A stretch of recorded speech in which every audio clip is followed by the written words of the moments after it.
evening and welcome to January 8th, 1941. I'm Henry Chop, your host. Before I tell you what we have going on tonight as far as vintage radio broadcasts are concerned, let me remind you that this channel has a companion channel. If you want to hear the news of the day as read through the newspaper, you can do that if you subscribe over to the World War II newspaper channel. So check out that channel. We read all the big news of the day and many of the smaller stories as well. So it's a very interesting companion piece to this, so check that out. All right, let me tell you what we have coming up tonight. Well, we're going to have the adventures of Superman, Jack Armstrong, the all-American boy. Superman did not air in Chicago. I use the Chicago radio listings because, well, I live in the Chicago area and I grew up in the Chicago area, so I can relate to it. And Jack Armstrong aired at 5:30 in the evening. And the Lone Ranger aired at 7:30 in the evening.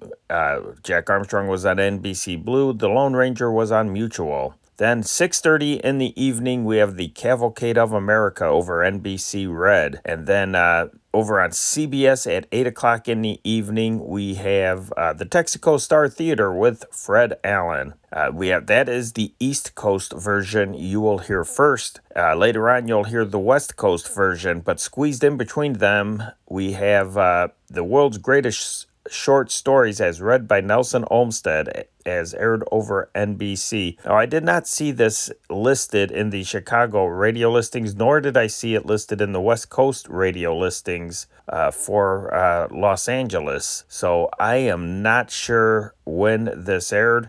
Nelson Olmsted was generally a West Coast radio personality, so I was inclined to think that he was out in LA, but I just don't know. So he might not have been, since his program was sustained, radio stations might have decided to use that 15-minute slot for maybe a sponsored local newscast. So that's how that went. And then, like I said, we'll close it out with the West Coast version of the Texaco Star Theater with Fred Allen. So some wonderful stuff tonight. Let's give this stuff a listen. Presenting the transcription feature, Superman!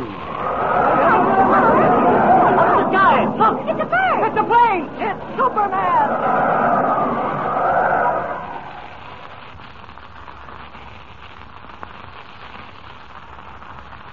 And now, Superman, strange visitor from the planet Krypton, who came to Earth with physical powers far beyond those of mortal men, and who fights a never-ending battle against crime and injustice, disguised as Clark Kent, mild-mannered reporter for a large metropolitan newspaper.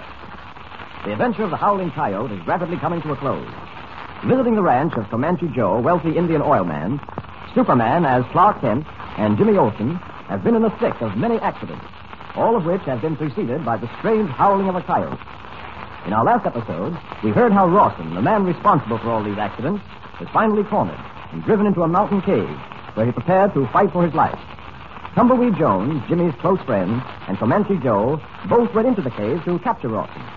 A gunfight resulted in a cave-in, which blocked up the entrance to the cave and trapped all three men. Seriously wounded, the air within the cave rapidly being used up, things looked very bad for them. Meanwhile, unaware of the danger threatening their friends, Clark Kent and Jimmy had decided to spend another night in town with the doctor who had operated on Jimmy some time before. Listen. Gee, Doc, it sure is swell. Yes? That fire makes it feel warm and cozy in here. Well, have some more popcorn, Jimmy? Oh, gosh, no. I'm going to bust any minute as it is. Jimmy, I think you'd better go on up to bed. You need your rest. Oh, gee, Mr. Kent, let me stay up just a little while longer. Well, I'll leave that up to the doctor. Well, just a few minutes longer, Jimmy. Then off it. I'm not even sure I'll be able to sleep tonight. Wondering what that surprise is that Tumbleweed said he'd have for me. I wonder what old Tumbleweed's doing now. Probably back at the ranch house kitchen making fudge. Well, there's a character. I'll never forget the night that Superman brought him and Jimmy to my door. What'd you say, Doc? Superman? You must have misunderstood me, Jimmy. No, sir, I don't think I did. You said Superman brought Tumbleweed and Meteor door. The heat of that fire's making you sleepy, Jimmy. Yeah. You're beginning to imagine things. Of course. Well, maybe I am. Mr. Kent, why don't you call the ranch house on the telephone and find out if they caught Rawson yet? Oh, it'd be a waste of time, Jimmy. Comanche and Tumbleweed both know we're anxious to learn about Rawson the minute they capture him. I'm sure they'll call us when they do. I guess so. I can't help worrying about tumbleweed, though. Oh, great heavens. Jimmy, don't you ever talk about anyone else? It's been tumbleweed, tumbleweed, tumbleweed all the time you've been here. Yeah, I'm beginning to get a little jealous. I thought I was Jimmy's hero. Oh, you are, Mr. Kent. I mean, let's forget it, or I'm going to be sounding like a sissy. Yes, and besides, I think you've done enough talking for one night. Now, off you go to bed, young man. Okay, Doc. Look, Mr. Kent, yes, Jimmy. I got a funny feeling that maybe everything isn't all right back at that ranch. No, Jimmy. Rawson's a pretty tough guy, Mr. Kent. If they ever cornered him, would you mind telephoning just to kind of be sure that everything's okay? Well, Jimmy, I'll tell you what I'll do. If Comanche or Tumbleweed haven't called us by the time I come up to bed, I'll call them, okay? Okay, Mr. Kent. All right. Good night. Good night, Jimmy. Doc. Good night. He's a great youngster, Kent. I'll be sorry to see him go tomorrow morning. He and that tumbleweed feller certainly have taken a shine to each other. What's the surprise Tumbleweed's got for him? Why, it's a bow and arrow set, I believe. Oh, Say, that fire is hot, you know. I think I'll roll up my sleeves if you don't mind. not at all. Yeah. Say, that story you told me about the howling of the coyote, that's pretty interesting. How do you figure Rawson makes the coyote howl whenever he wants him to? Well, the nearest I can come to a solution to that, Doc, is that Rawson had somehow managed to train a coyote to howl whenever he... Well, what are you staring at, Doc? Your arm, Kent. My arm? I didn't see it, of course, until you rolled up your sleeve just now. That mark on your forearm. What about it, Doc? Have you given any blood transfusions lately, Kent? Confusion? That's a silly question, Doc. Of course not. Oh, that mark. No, that mark, you see, I made that with a knife. Hmm? I was whittling a piece of wood and slipped with a knife. Oh. Doesn't sound as if you don't believe me. Well, it must be coincidence, of course, but the other night when Jimmy was dying and needed a blood transfusion... Blood transfusion? Jimmy dying? Well, this is the first I've heard of that. No. You told me you'd performed an operation and that Jimmy came through it with flying colors. I've said too much already, Kent. Well- I promised I'd never breathe a word of it to anyone. Oh, Doc, I'm sorry. I don't understand this. I'd rather change the subject, if you don't mind. Well, Now, listen, about Rawson and that howling coyote.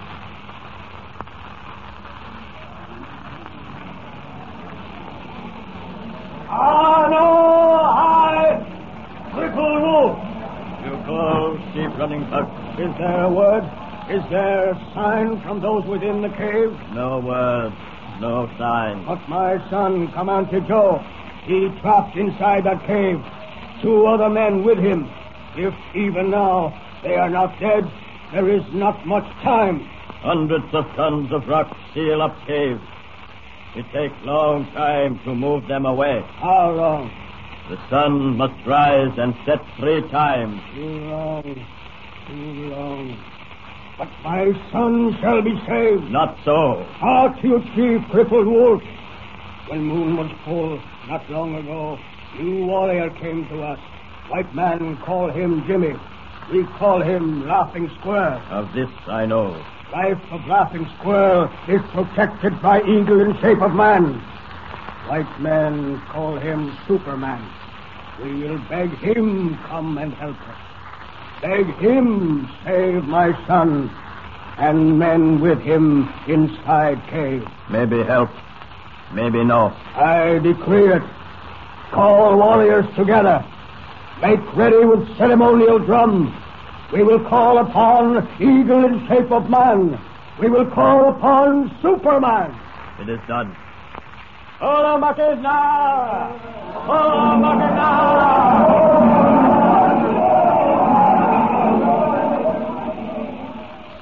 For the 3 men, Comanche Joe, Tumbleweed, and Rawson, trapped within the cave, it may be too late.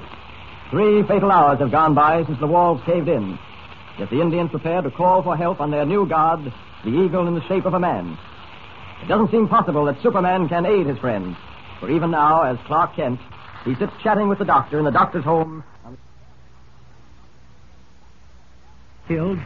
Of course, your young friend Jimmy being badly hurt by that horse. Mm-hmm. Rawson must have been behind that, too, of course. Yeah.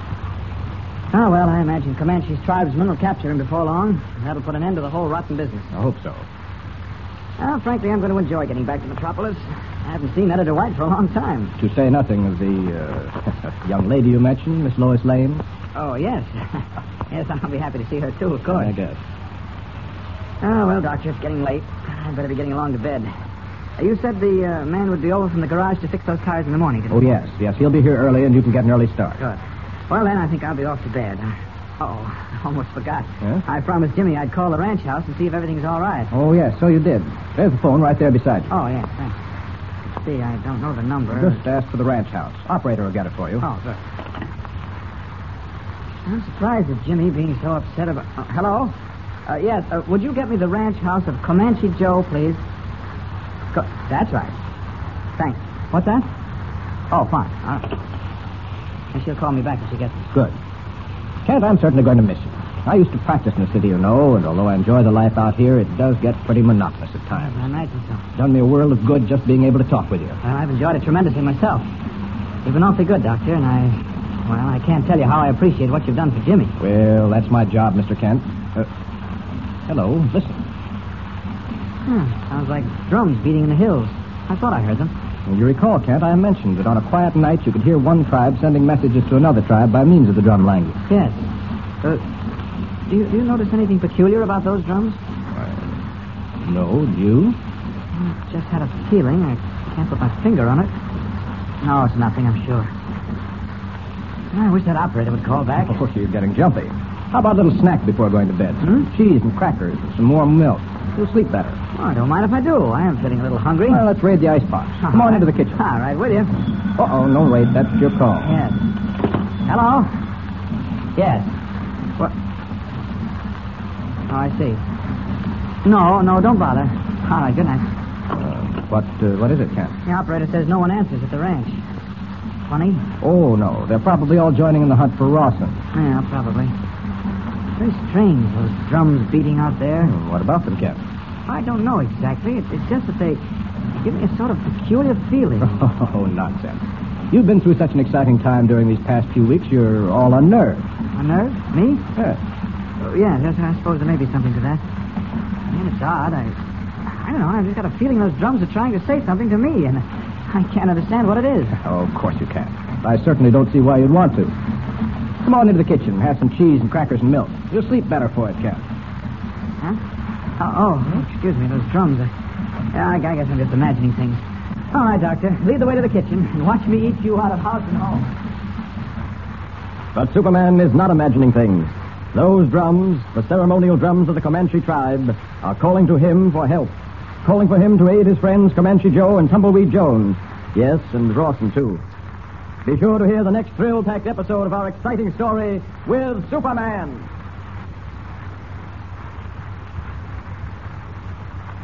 And remember, tune in the next thrilling installment of the transcription feature, Superman. Up in the sky. Look, it's a bird. It's a plane. It's Superman.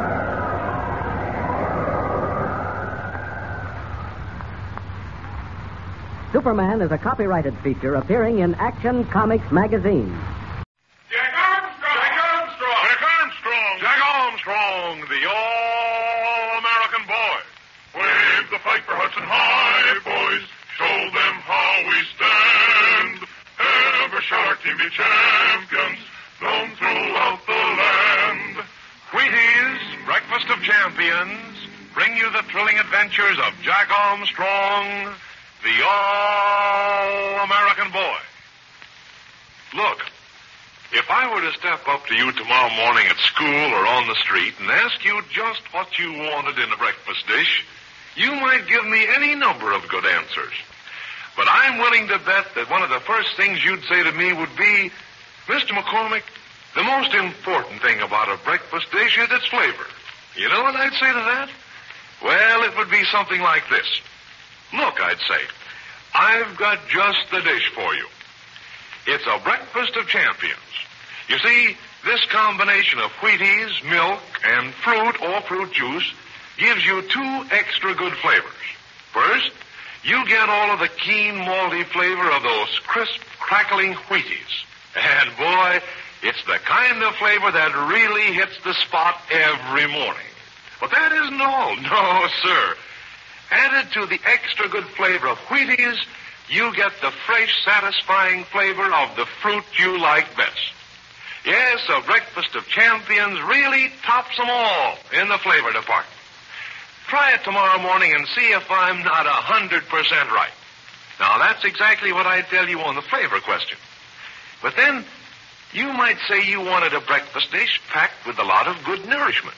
Well, I'd sort of smile and hand you a package of Wheaties and say, well, you asked for champion nourishment, and there it is, all bundled up in that big orange and blue Wheaties package. Now, you may not know it, but Wheaties give you every bit of the well-known essential nourishment of choice whole wheat. And in addition to the good bodybuilding nourishment of Wheaties, a breakfast of champions gives you all of the important nourishment of milk and fruit. Yes, that's exactly what I tell you every time. If you ask me for a breakfast dish that furnishes you with plenty of keen, satisfying flavor and bodybuilding nourishment, make sure there's a good supply of Wheaties in the house.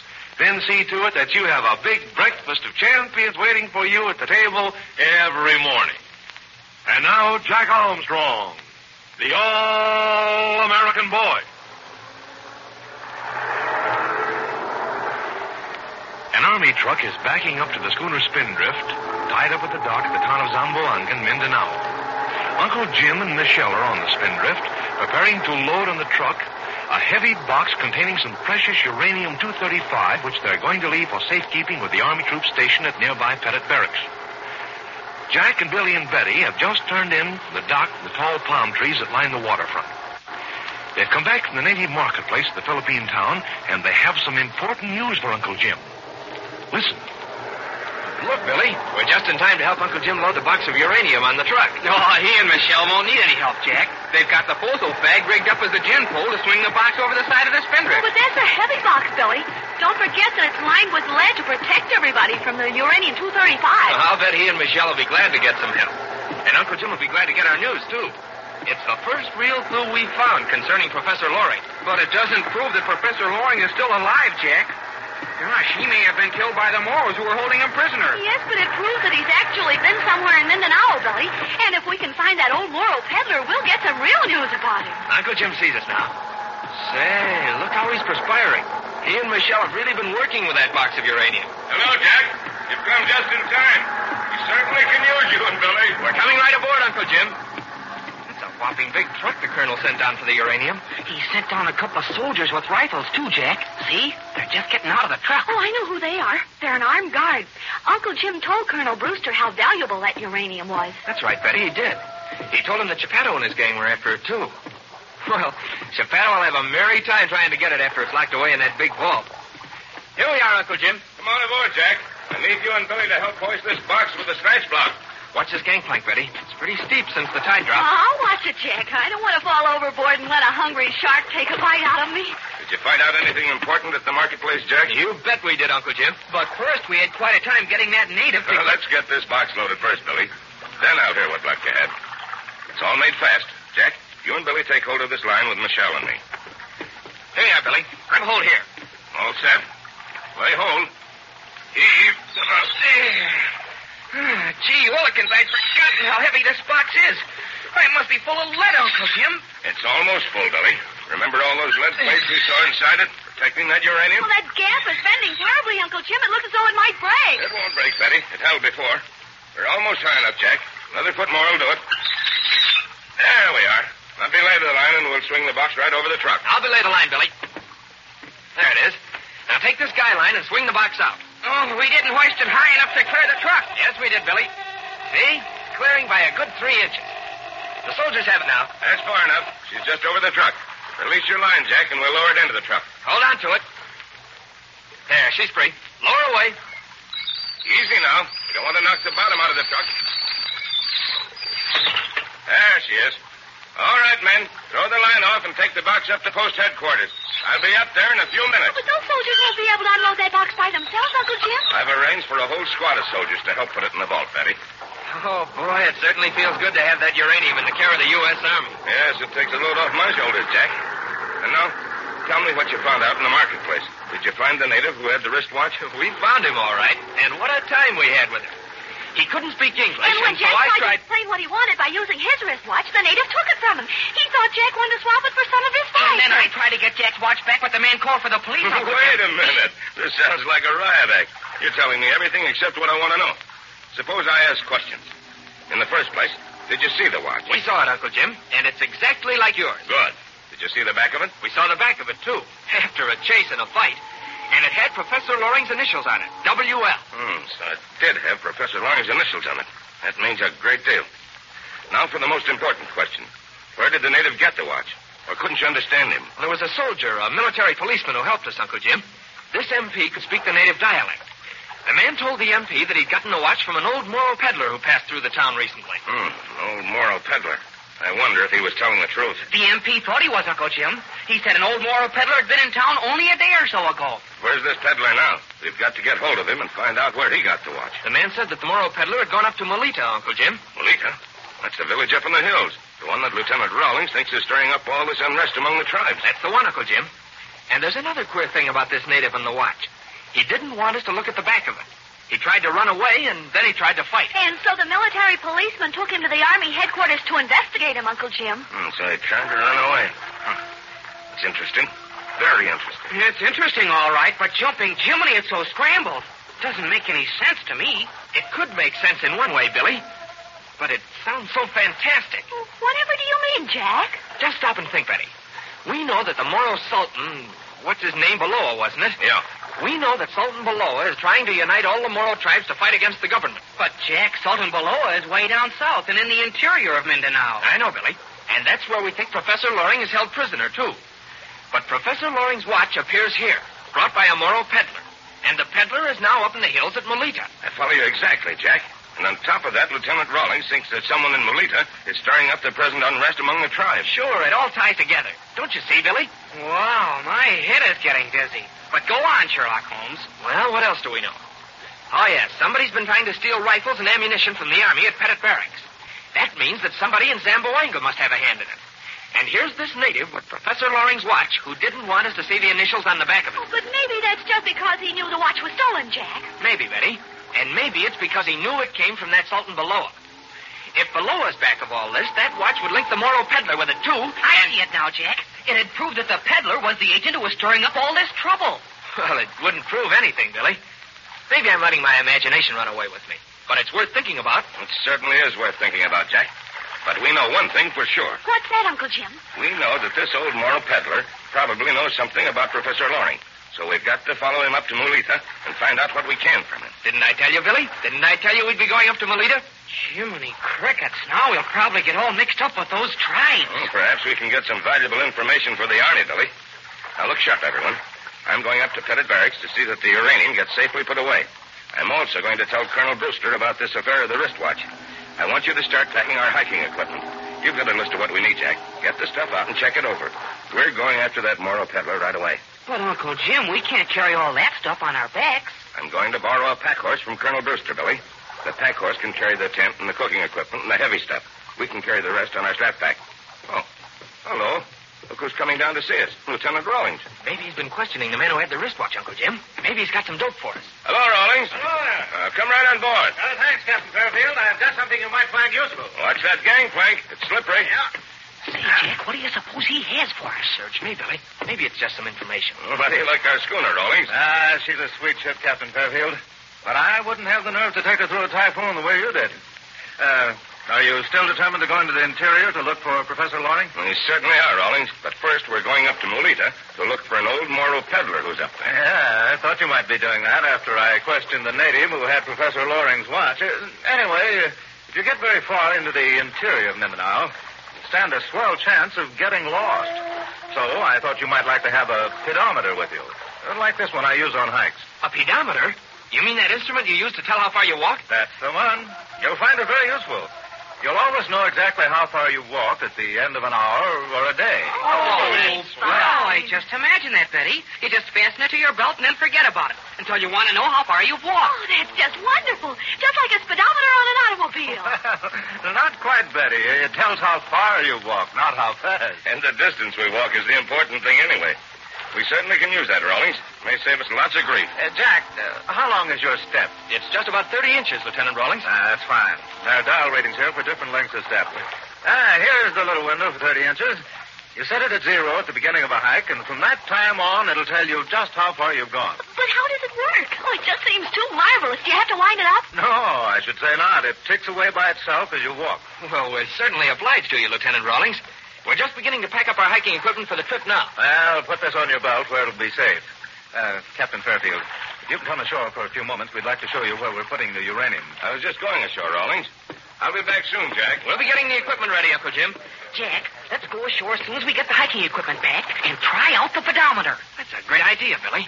But right now, we've got a lot to do. Say, look at that Vina over there. Oh, which one, Jack? I see lots of Venus along the waterfront. Do you mean the one with the big red and blue square sail? No, I mean the one that's sailing out from the Filipino schooner you see at anchor over there. Oh, I see the Vina, Jack. The one with 2 men in her. She's coming this way. But what's so odd about her, Jack? She looks like those other Venus to me. Long and narrow, bamboo outriggers, square sails, and probably as fast as lightning. She's got a white sail on her. All the other Venas around here have colored sails. Don't you remember? Sure I remember, Jack. When we were down in Cotabango, the only Vina with a white sail belonged to that good-for-nothing Yates who tried to steal the Dragonfly ring. Oh, but that was way south of here, Jack. Yes, but he could have sailed up here in that Filipino schooner, Betty. I'll take a look. Hand me the binoculars, Billy. They're hanging up in the cabin just inside the companion. I'll get them, Jack. Oh, wait, the strap is wrapped around the hook, Jack. Yeah, here they are. I'll take a look at the Vina just on the chance. What is it, Jack? What do you see? Yates is in that Vina, and he's coming here. I wonder what that can mean.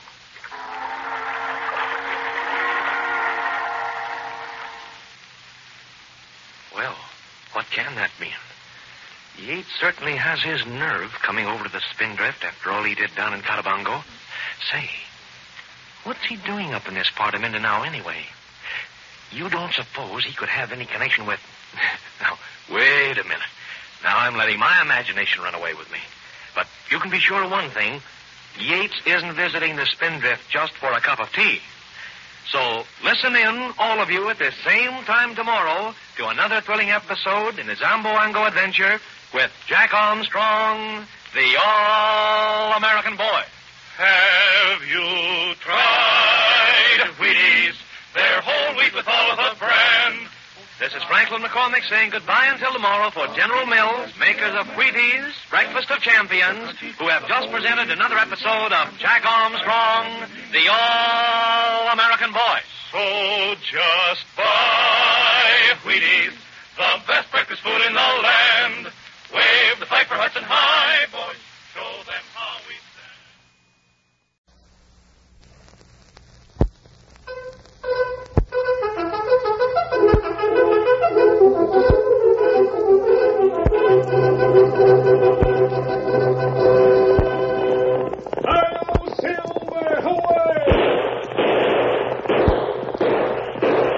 A fiery horse with the speed of light, a cloud of dust, and a hearty Hi-Yo Silver, the Lone Ranger.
Whenever men gathered around the campfire in the early days of the western United States, stories were told of the masked rider of the plains, his strength and courage, his daring and resourcefulness, his devotion to the cause of right against might.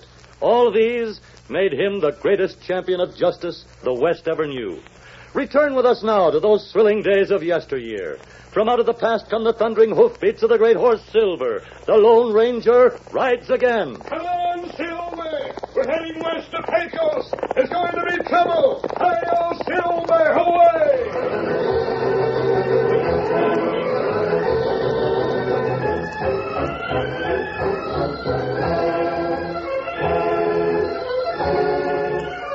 The Lone Ranger and Tonto, camped in an arroyo, stood beside their horses, watchful and waiting. At the sound of approaching hoofbeats, reached their ears. The horses remain quiet. They may not be seen. It's pretty dark. Who come this way? I don't know who could have business in this part of the country. Get close now. Steady, Silver. Quiet, old boy. We tried having to take whatever one feels like give me instead of what we earned. Yeah, remember this, Bat. Anytime Irwin wants, he can turn us over to the law. Better take what he wants to give and keep still. I suppose you're right. But it still roused me. Especially when I saw what his share must do. Sooner or later, Earl will get what's coming to him. You'll hear them? I wonder who they are. Two fellas there. Yes, just two of them. Who is this man Irwin they mentioned? Tonto don't know. Seems that Irwin can send those two to jail. They must be crooks. In which case, they should be in jail. That's right. If Irwin, whoever he is, isn't sending them there, he must be as crooked as they are. Him hire cook. For what? There's a lot of food for thought in what those two men said, Kimasabi. Tomorrow, when we go into town, we'll see if we can learn who Irwin is. Maybe our friends know him. If Missouri and Mustang Mag don't know him, nobody will.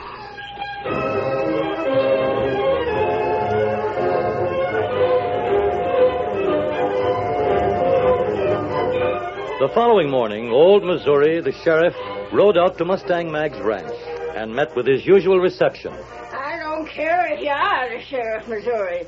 You needn't come calling here with that official expression on your face. But I'm here on official business, Makes Meg. no difference to me. Say, what's that you said? I'm here on official business. Doggone it all, I don't like it. What official business, you old coot? You wouldn't know official business if it stepped right up and bit you. Now, calm yourself, Mag. Hang it all, you just seem to want to make my job hard. Now, let me handle this my way, won't you? All right, go ahead and make it fast. You got bread in the oven. All right, here I go.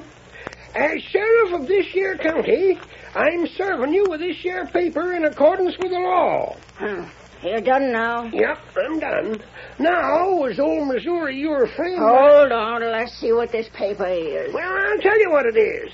And I'll also tell you that you're a naddle-headed... What's that? I says that you shouldn't be trusted to go around signing your name to What? paper. Now, Meg, don't pile up. Let me finish. You sit and keep still. Let me look at this. What's it for, anyhow? Well, it's a notice that if you don't pay John Irwin $2,000 by the first of the month... Hold on.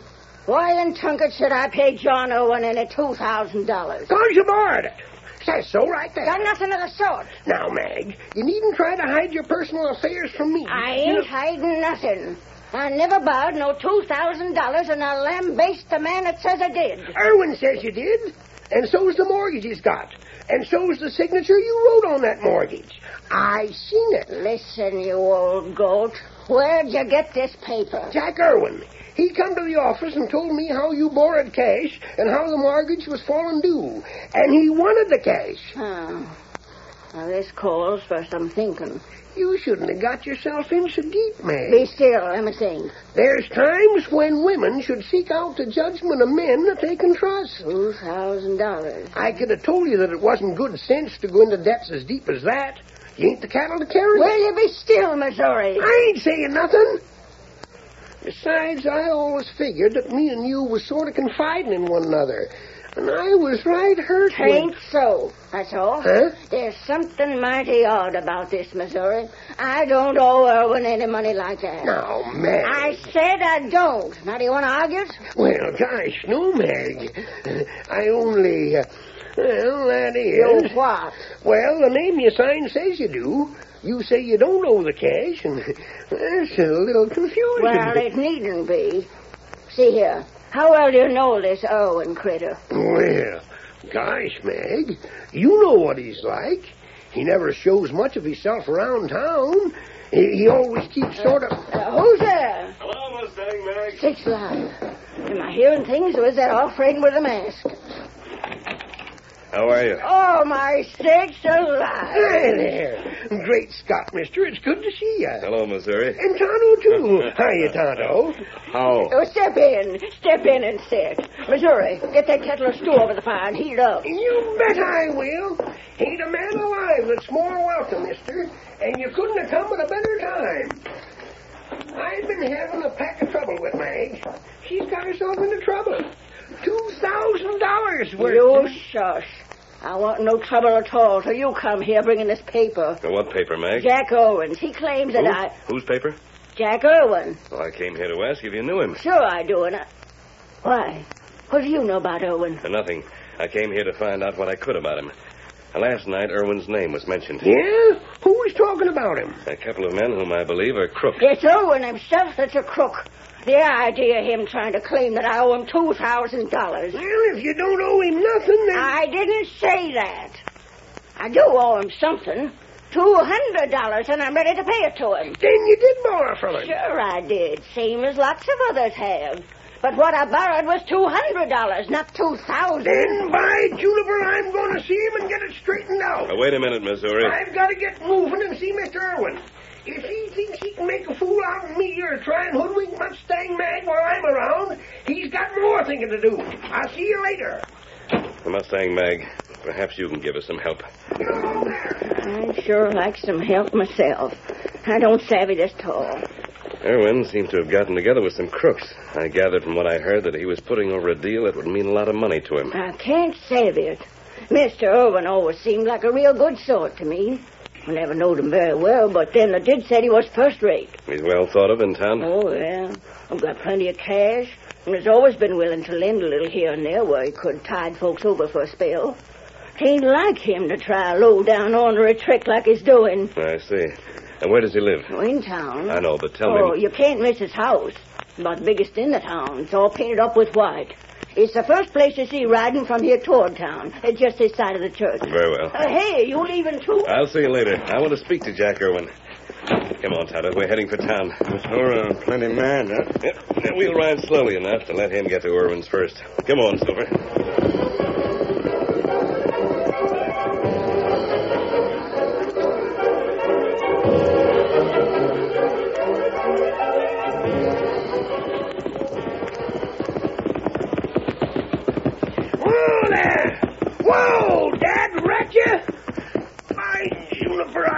Showdown with Mr. Jack Irwin, that's what I will.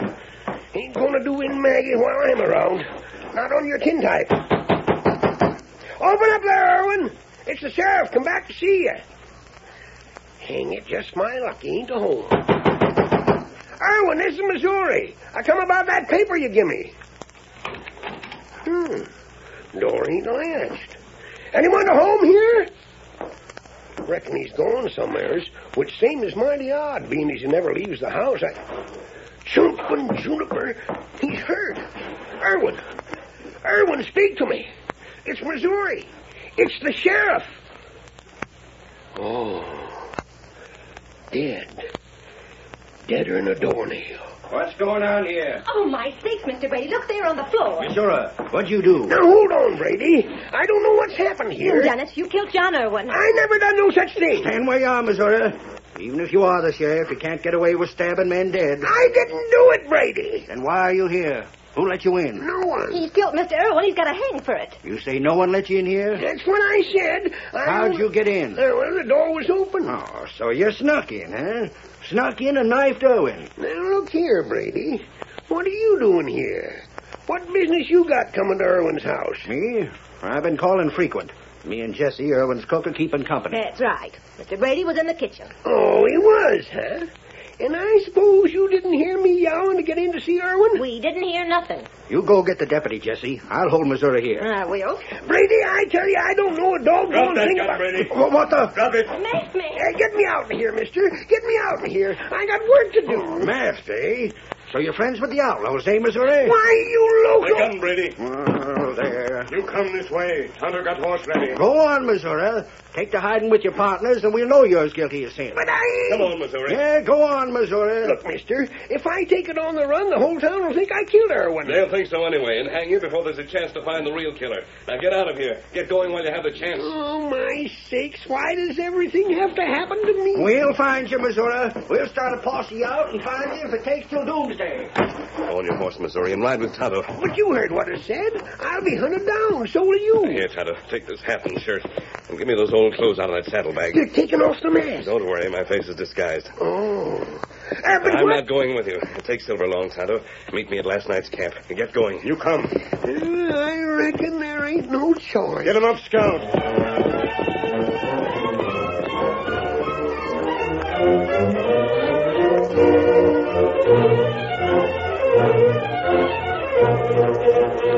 A short time later, the Lone Ranger re-entered the Irwin home and found Brady and Jesse still there.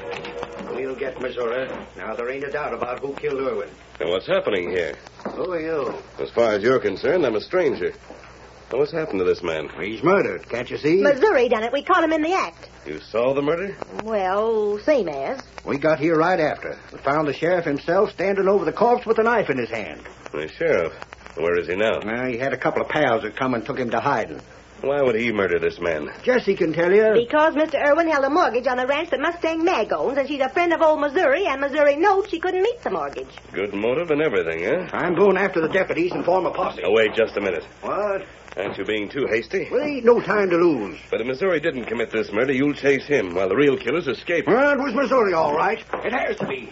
He's the killer, and as soon as he's found, he'll hang. Brady means what he says, stranger. Yes. I'm afraid he does.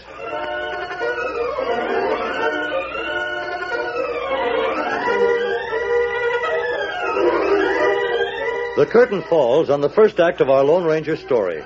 Before the next exciting scenes, permit us to pause for just a few moments.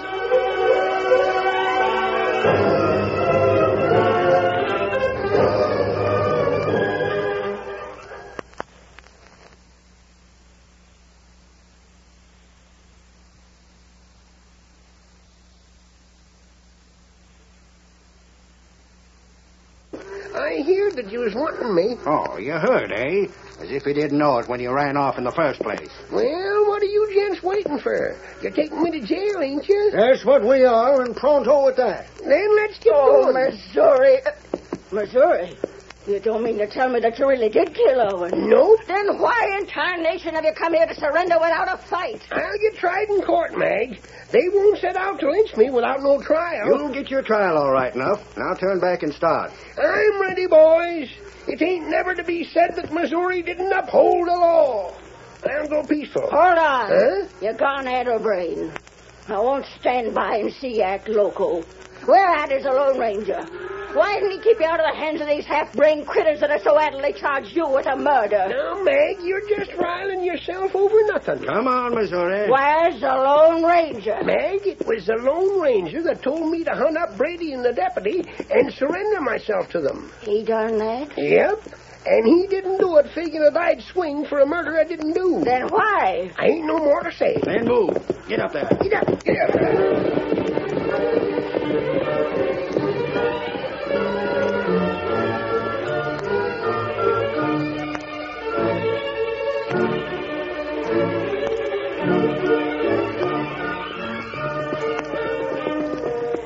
With Missouri in jail, the Lone Ranger and Tonto rode toward a cave some distance from town. There can be no mistake about it, Tonto. We followed the trail carefully the first time we came this way. There's not a mistake. The cave is just a little further beyond the trees. What about Two Crook? I saw them riding toward town a little while ago. You know, fellas? When I saw them in the daylight, I recognized them. One was Sid Newman, the other Bat Kester. Oh. The law wants both of them for a holdup in San Mateo County. That long way from here. Well, that's why they think they're fairly safe here. And there's the cave. Rain up. We'll dismount here. It's going to surprise a lot of people in town when we show them what we've learned. Big surprise. Keep your gun handy in case there are members of the gang that we don't know about. Tonto ready. Now, we'll step in. Ready? Now. It's all right. He's alone. And... Tonto, look.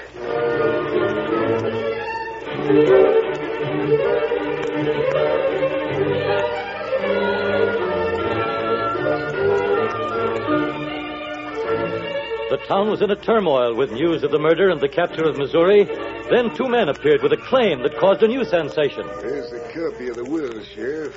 I reckon you'll agree the signature of Mr. Irwin is on the level. Seems to be. Take a look, Brady. You knew Irwin better than anyone else. She's writing, all right. You'll find the original of the will somewhere around the late Mr. Irwin's house, according to what he said in the letter he sent us. How did you two heirs know he was dead? We was just passing through here and heard the news. That's the way of it. Your name is Newman, huh? That's me, and this is Mr. Castor. I figure it won't take long to settle things up, will it? Well, It shouldn't. There ain't no doubt about Irwin being dead. You two figure on settling down here? I reckon we might as well. Irwin has a big place, and it'll take a couple of men to run it. Well, we talked it over, you see, and figured we may as well keep it instead of selling it. Well, best ranch in this district. None better. Gosh, what luck for the two of you. How'd Irwin come to leave you all he owns? We saved his life once. Where? It's, that is, a long ways west of here. Someone's stopping outside. Hey, seems to be plenty of excitement out there. Well, I'll have a look. Stand back, all of you. Put down them guns. You're wanted by the law. Hey, you! What is it, Brady? Throw your hands up and drop them guns. Come here, Sheriff. Get the drop on them. You don't need guns on us. We came here to surrender. Just keep your friends from opening fire. Come here, Smith. It's the Lone Ranger. Come on, Sheriff. Get him. I'll help you. Yeah, that's it. The Lone Range. Ain't that what they said? Yeah, I don't like it. Let's clear out. Yeah, we better. Hold on. Where are you two going? What's it to you? We'll shove on, Brady. Looks like you'll be busy. You stay right here for the time being. We will not be... You stay. Sit down there. You'll be interested in what we have to say. For a man that's under arrest, you got a lot to say. These men don't You're have... the one that claims I'm under arrest, Brady. You'll change your story when you hear what I have to say. Now, those two men might be the ones you want in place of Missouri and Tonto and me. Those two? He's local. Them's fighting words. He's calling us killers. He can't do that.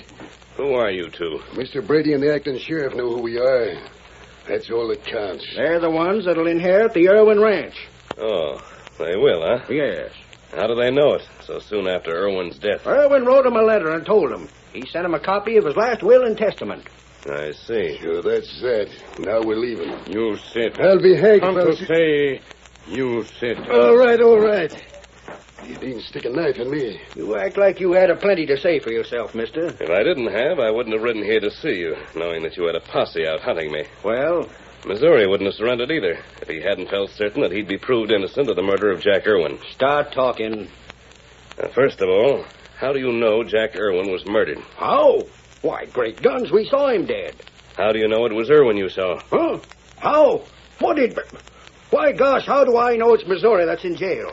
I know, that's all. Because the dead man looked like Irwin. Isn't that the truth? Sure, and Jessie worked for him. She knew what he looked like. Now, tell me this, Brady.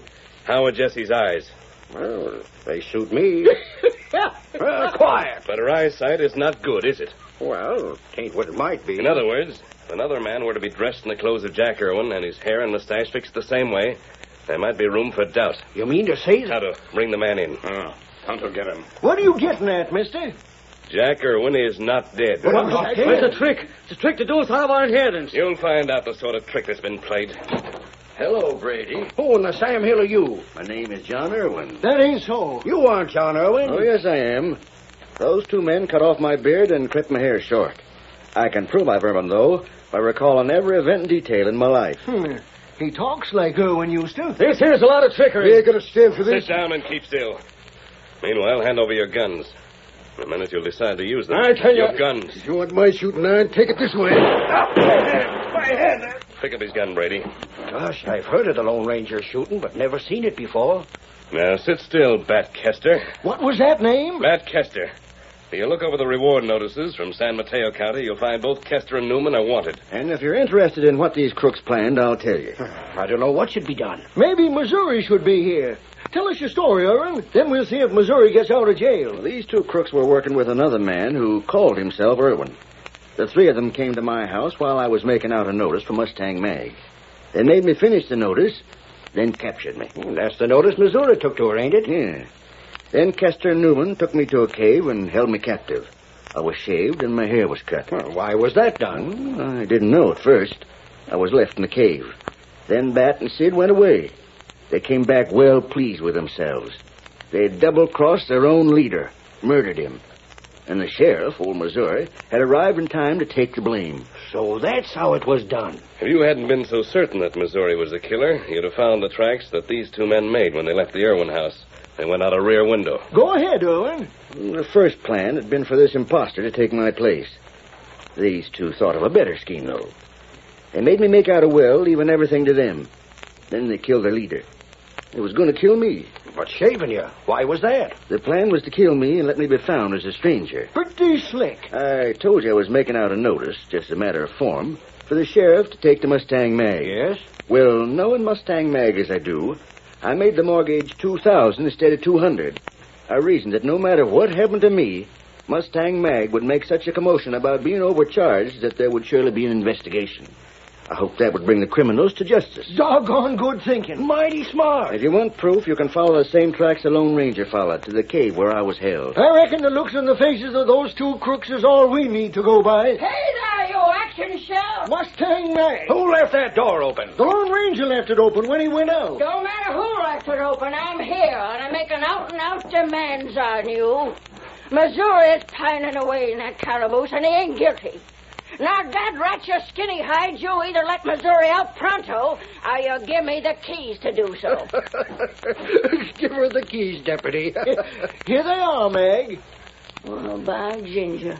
I sure expected to have to fight for them. Good for you, Mag. Huh? Who are you? I'm the man Missouri is supposed to have killed. Huh? Suffering sassafras. I gotta get Missouri out. Without him here, this office is plumb loco. I'll Silver, away!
The story you have just heard is a copyrighted feature of the Lone Ranger, Incorporated.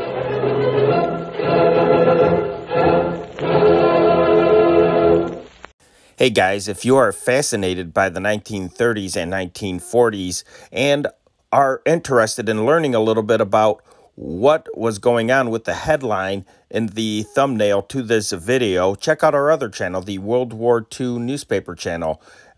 Check it out and subscribe to it. I think you will find that fascinating.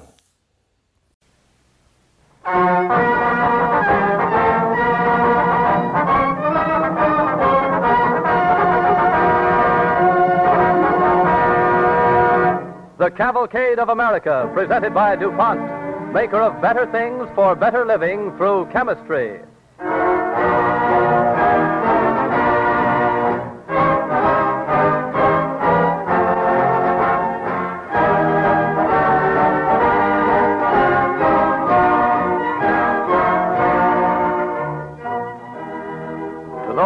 Americans who have labored in the service of a great free press, and to those men and women of today who are ever alert, so that through our press the people shall know the truth. The Cavalcade of America proudly dedicates this story of one of American journalism's historic crusades.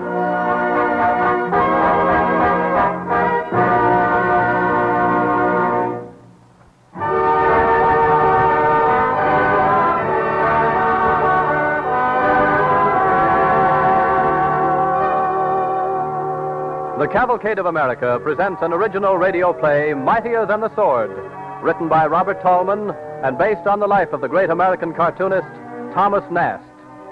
During the 70s and 80s, Thomas Nast fought to secure decent civic government by means of his celebrated drawings and the power of an American free press. Starring in the role of Thomas Nast is William Johnstone of the Cavalcade Players. Our Cavalcade Orchestra and the original musical score are under the direction of Don Voorhees. DuPont, maker of better things for better living through chemistry, presents William Johnstone in Mightier Than the Sword on the Cavalcade of America.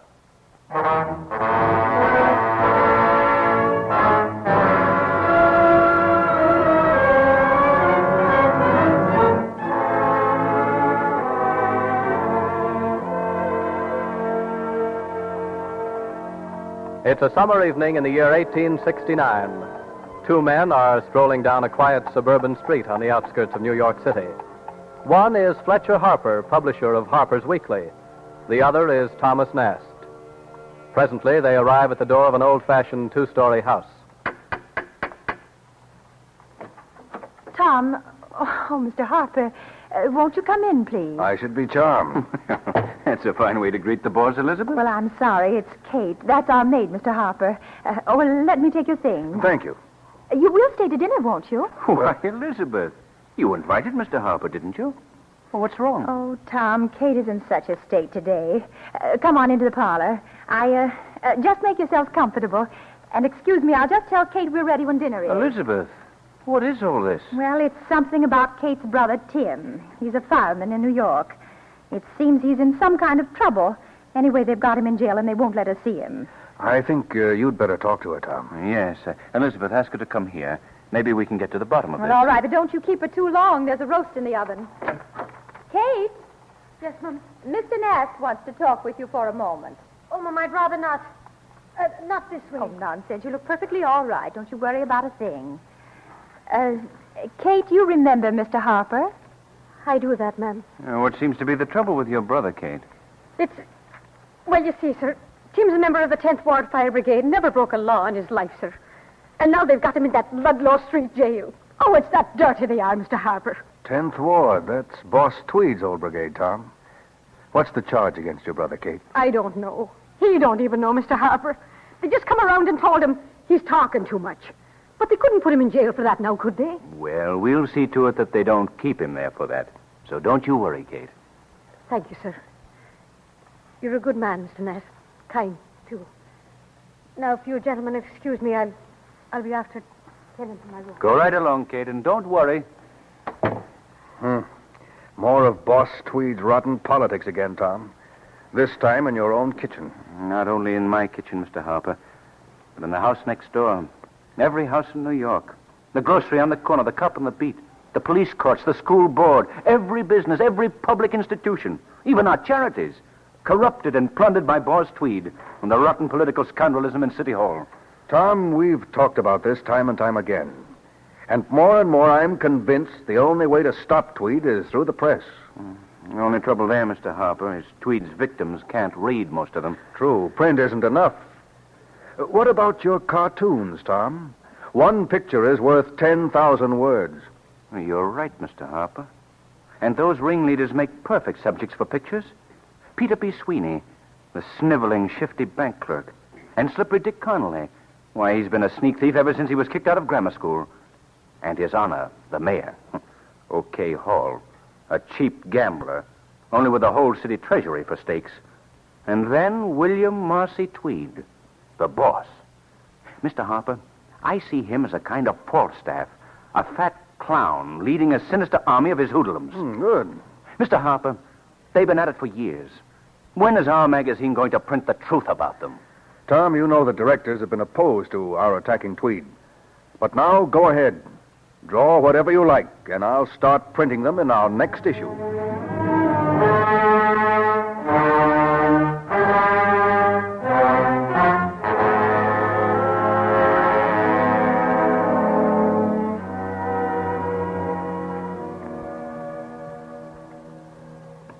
Boys, now that you're here, I want to have a little talk with you. Mayor Hall, instead of adding 65% onto all the city's bills, jack 'em up another 20%. I can arrange that, Bill. Sweeney, Yes, boss. we're going into the publishing business. Buy me that rag called the Transcript and make it the official newspaper of New York.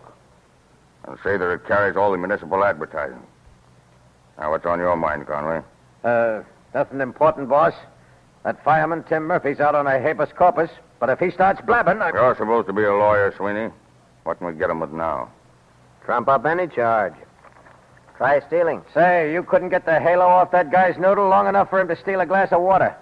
A warrant can say he's thieving, can it? You heard him, Conway. Slap that one on Murphy.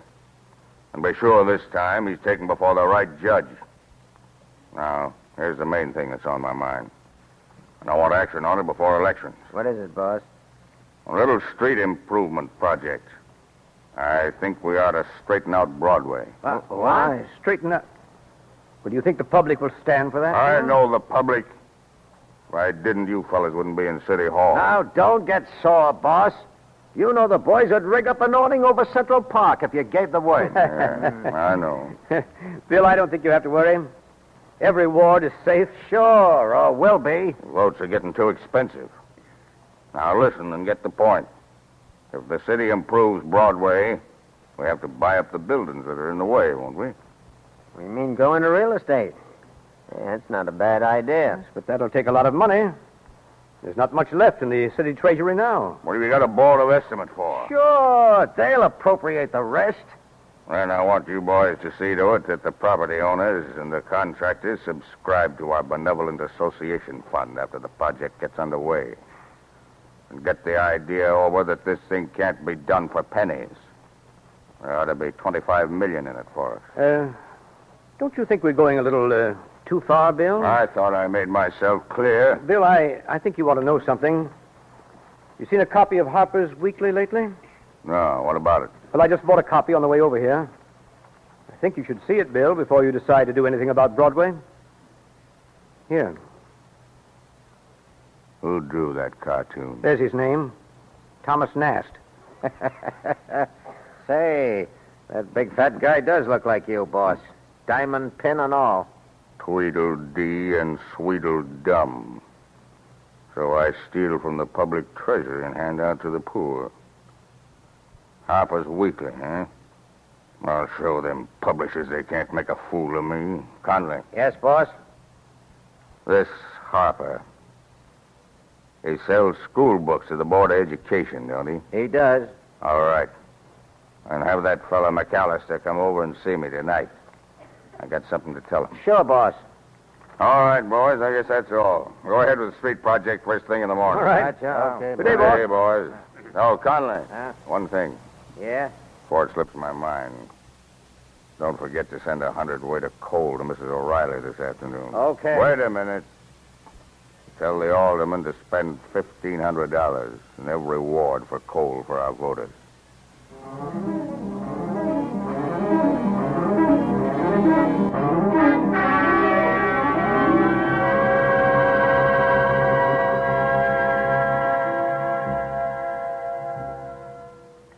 Nay, and the villains march wide between the legs as if they had fetters on. For indeed I had most of them out of prison. Is that caption a quotation from Shakespeare, Mr. Nast? With variations, Harry. With variations. What do you think of the cartoon? Think Tweed makes a good Falstaff? Very good, Mr. Nast. Oh, thanks. Well, send this on to the printers. Right away. Oh, Mr. Harper asked me to have you come in when you have a I'm minute. going in right now. Oh, come right in, Nast. You know Mr. McAllister?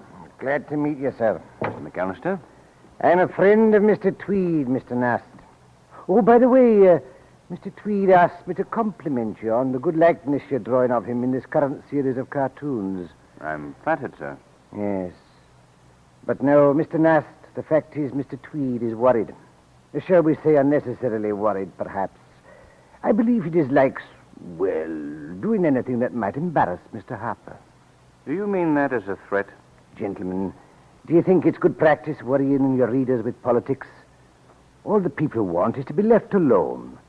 I've heard Mr. Tweed say many times over they're much happier, much better off when you don't upset them.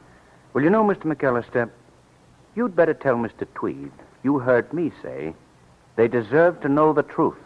I see. Mr. Harper, for some time the Board of Education has been dissatisfied with your school books. As an advisor to the board, I've tried to minimize their complaints because I've had your interest at heart. I should very much regret being put in a position to sacrifice them now. I believe I understand, Mr. McAllister. And I want to thank you for giving us a good idea. Tom, what about a series of cartoons exposing the Tweed influence in the Board of Education? I'll get to them right away. You know, Fine. Mr. Harper, whatever happens, you'll have to answer to your stockholders, won't you? Good day, Mr. McAllister.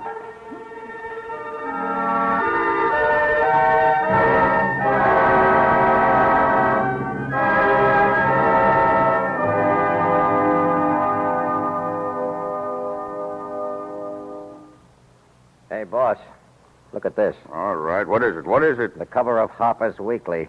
You and Sweeney and Mayor Hall. Look here. Nast calls him OK Hall, spelled H-A-U-L. Why, the blasted fool. I wonder if he thinks this is funny. And see what it says underneath? Wholesale and retail. Here. Here's you and the boys coming out of the city treasury, and a copper's bowing to you. That's wholesale. In the other, a tramp has stolen a loaf of bread, and the cops have beaten him. That's retail. Wholesale and retail. Yeah. I'll take care of this later. But, boss... Then come inside. The boys are waiting. Hello, boss. Morning. Sit down. How many of you numbskulls have seen this cartoon? Why, I did. Well, boys, looks like this fella Nast knows too much for his own good. Don't let it worry you, boss. What's the difference? I don't care what they print about me. Most of our voters can't read anyway.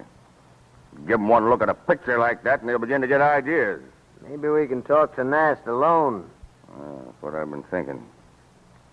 Boys, there's a fellow who can do that for us. You know who I mean. Go down to the street and put pressure on him to go and see Nast and get results. I don't think Nast can be bought, boss. Me neither. Boys, you surprise me. I thought you knew Nast had a wife and children.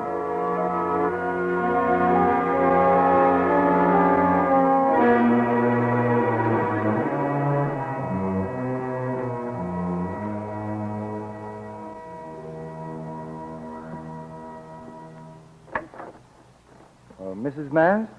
Yes. What is it? What do you want? I should like to see your husband, please. What is it you want to see Mr. Nast about, please? Why, perhaps you'd better take my card, madam. Well, I suppose you can come in. Thank you. I see you've heard of my firm anyway. Why, Mrs. Nast, you're trembling. I'll call my husband.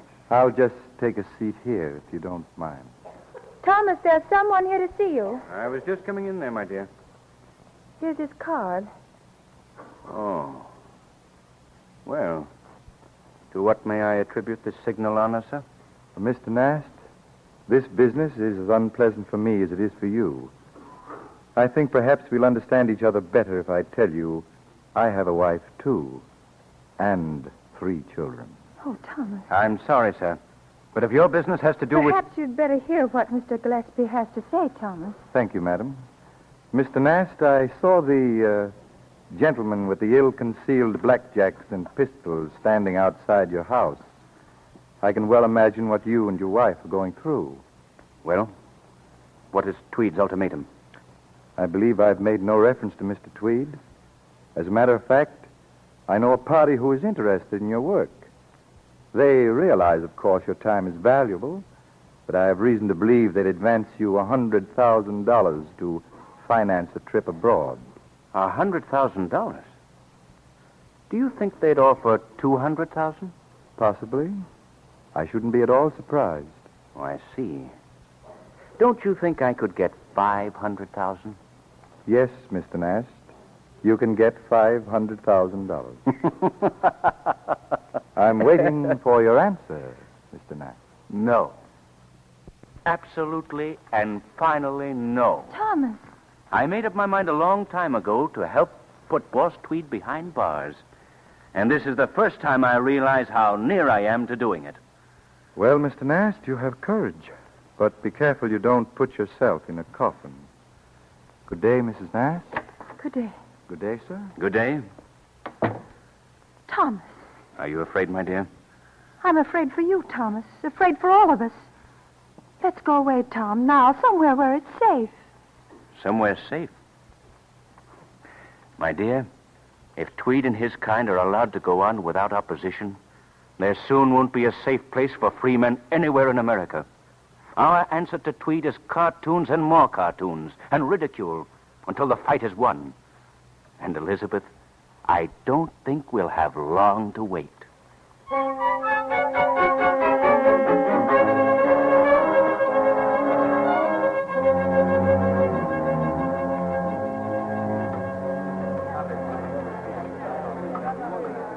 Oh, Tom. Yes, Mr. Harper? Come here quickly, will you? Yes. And what is it, sir? Tom, look here. Look at these proofs. It's the Tweed story they're publishing in the Times tomorrow. And they've got the real evidence at last. Well, let's see. Oh, plastering fire commissioner's offices. $2,147,000.61. 2 tables and 40 chairs, Tweed's apartment. $360,000.61. Why, it's incredible. It may be incredible, but it's true. Fuel, heating loft, 18 John Street, 1 month. $87,000.61. Well, where did they get these figures? Connery's own records. Sheriff O'Brien was the one who copied them out. Tweed offered to bribe the Times $5 million not to publish them. But George Jones is going to print them every day. The Times? Now we don't have to fight alone, Mr. Harper. It's the beginning of the end for Boss Tweed. He'll have to stand trial now, and in a court he can't buy.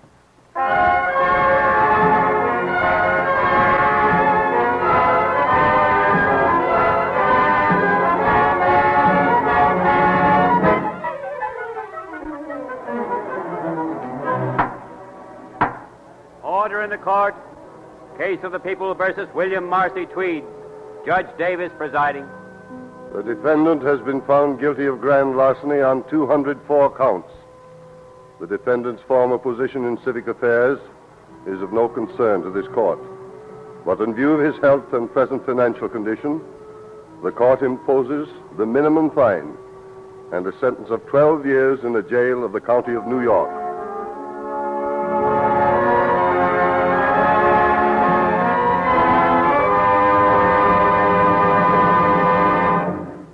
Well, Tom, the king is dead. You mean the ring is dead, but long live the king. Tweed is as alive as he ever was. Every morning he leaves Ludlow Street jail and goes driving in the park. Dines at home with a bailiff for his butler. I know, Tom. We've scotched the snake, but we haven't killed it. But how to go on from here? We'll go on, Mr. Harper. People don't realize the fight's just begun. Mr. Harper. Yes, what is it? Here's an extra just came in. Tweed's escaped. What? Escaped? I see it. Tweed escapes, believed to have fled the country. Well, Tom, what have you to say about that? Mr. Harper, I'll tell you. I'm going to draw one more cartoon of Tweed, and I want you to print it on the cover. I'm going to draw a picture of Tweed that'll track him all over the world. A picture of him in prisoner stripes. And the caption is going to be in big letters. Big letters so everyone can read them. And there'll be no excuse for missing the point. Wanted for the crime.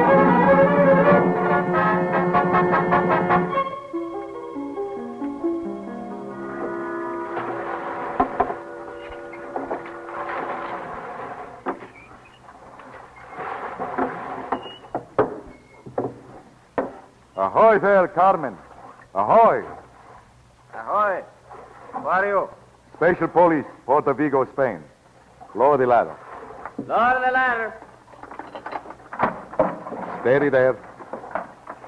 Lopez, Arriaga, come aboard with me. Make her fast. Look sharp for any boats that may come alongside. Also for anyone who might try to swim for it. Well, Lieutenant. Welcome to my ship. We will dispense with formalities, Captain.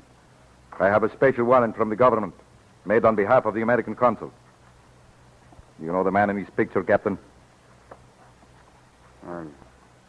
There is a certain resemblance. But of course, that's quite impossible. This is an American magazine. Resemblance? To whom, Captain? Well, there he is, right over there, scrubbing the deck. Come. We talk to him.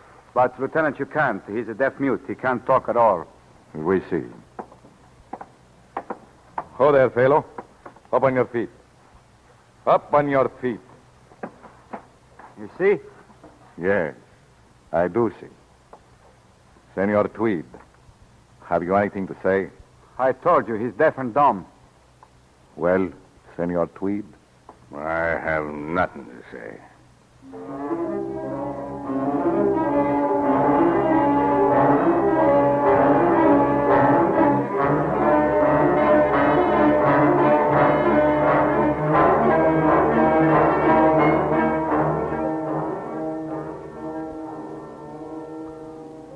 Well, here it is, Mr. Nast. The story of Tweed's capture just as it happened. Caught by your cartoon. That was a great job, all right. Thank you. I guess that's the end of Boss Tweed. Thanks to you, Mr. Nast. Oh, not to me, Joe. Thank a free press and a public that can be aroused against the things Tweed stood for. No one man deserves the credit. You know, Mr. Nast, you certainly had Tweed down to the last whisker. I understand when they caught him, he had every drawing you ever made of him.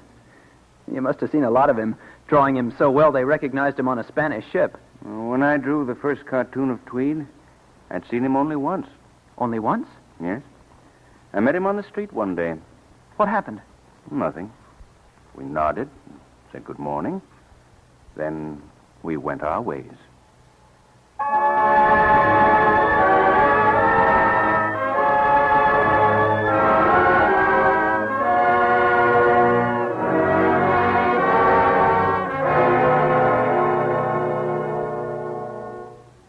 Two men, and the crossing of their paths marked the end of one epoch and the beginning of another.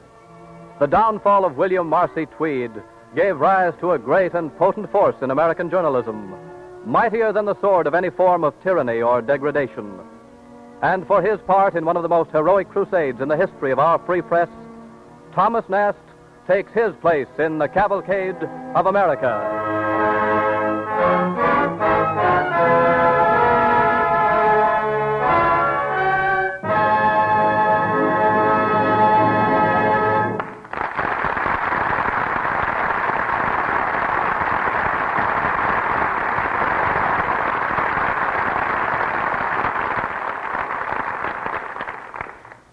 The Cavalcade of America thanks William Johnstone and the Cavalcade players for their performance of Mightier Than the Sword. And now the DuPont Company brings you its story from the wonder world of chemistry. There's a saying in the Midwest that sometimes you can hear the tall corn grow. If you put your ears to the ground and eyes to the future anywhere in America, you can sense the country growing in productiveness, in strength, in self-awareness. Let's put our collective ear to the ground in a typical American city. Newburgh, New York, the home of the DuPont plant that makes Fabricoid pyroxylin-coated fabrics. The storybook kind of history touched Newburgh in 1782, when George Washington spent the winter there after the Battle of Yorktown. Today, it's a quiet city of red brick and gray stone sloping down to the historic Hudson River. On the edge of town is the DuPont plant, with one old stone building still there that was standing in Washington's day. If we had been there in 1910, we would have seen the plant making chiefly a black-coated cloth fabricoid for carriage upholstery. In 1917, we would have seen the beginnings of the first washable window shade material, tontine. A little later, we would have seen the plant expand its facilities to take care of defense needs confronting the country in 1918. Waterproof leggings for soldiers, gas-proof gloves, upholstery materials for cars and trucks. But the past 20 years have seen the greatest growth. Today, we stand in the plant on the edge of Newburgh and watch great rolls of snowy white cotton cloth undergo a remarkable change.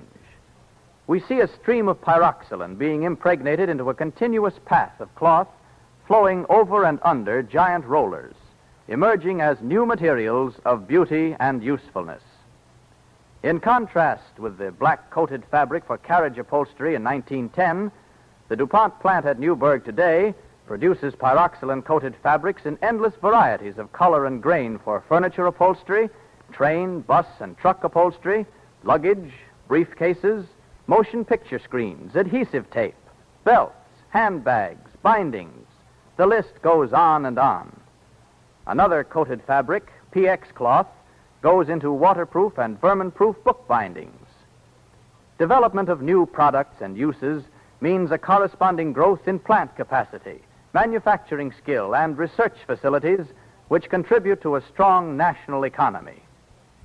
An illustration of how this accumulated knowledge and skill form part of the national security is the recent cooperation of DuPont chemists with the Navy Department experts in working out special formulas for airplane dope. And all the resources of Newburgh, as of other DuPont plants, will continue to be placed at the service of this country whenever needed. Such dedication to the nation's welfare is ever the purpose of the men and women of DuPont who bring you better things for better living through chemistry.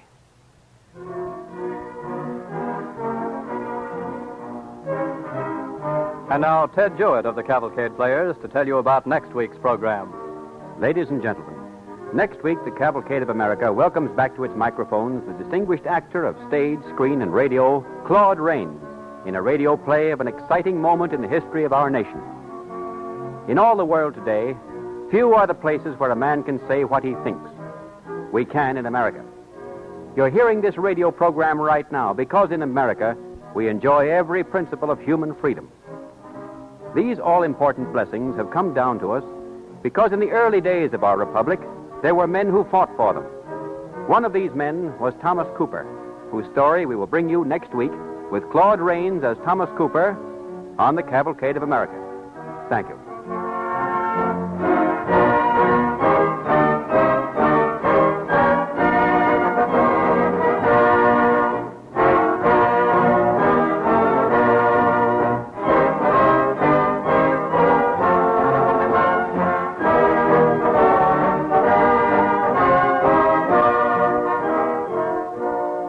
On the Cavalcade of America, your announcer is Clayton Collier, sending best wishes from DuPont.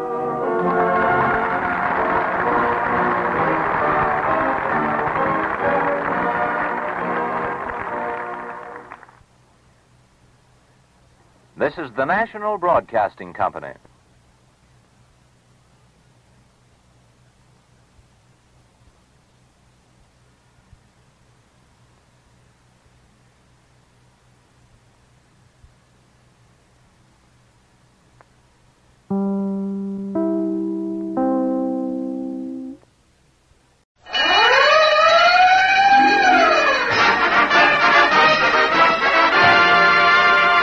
Texaco Star Theater.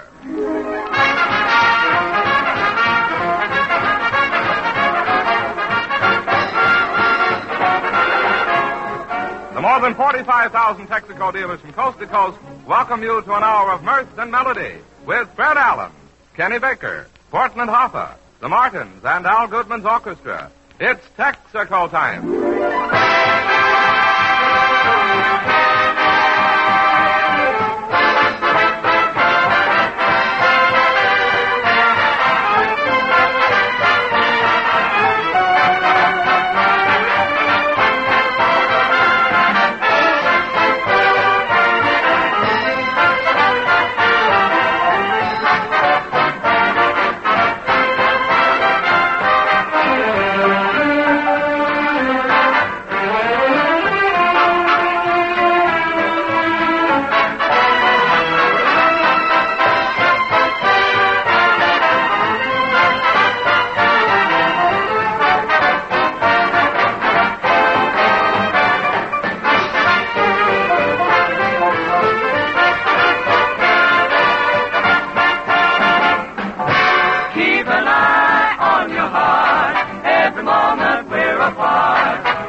make-believe you dreamt it. Just remember that flowing swing for the endless breeze. Don't come near lover's lane. Let that old moon shine in vain. Keep the coast clear, there's no telling, dear, what the moonlight will start. Keep your mind and your keepers by, and you're keeping on your heart.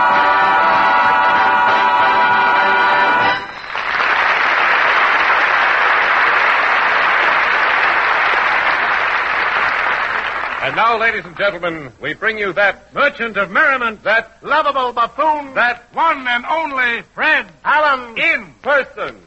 Thank you. Good evening, ladies and gentlemen. Say, now look, Jimmy, before we start, I always have trouble with you here right at the beginning of the program. Now, what was this tonight? That composite introduction. Who were those people? Oh, just a gang I picked up to help with the opening announcement.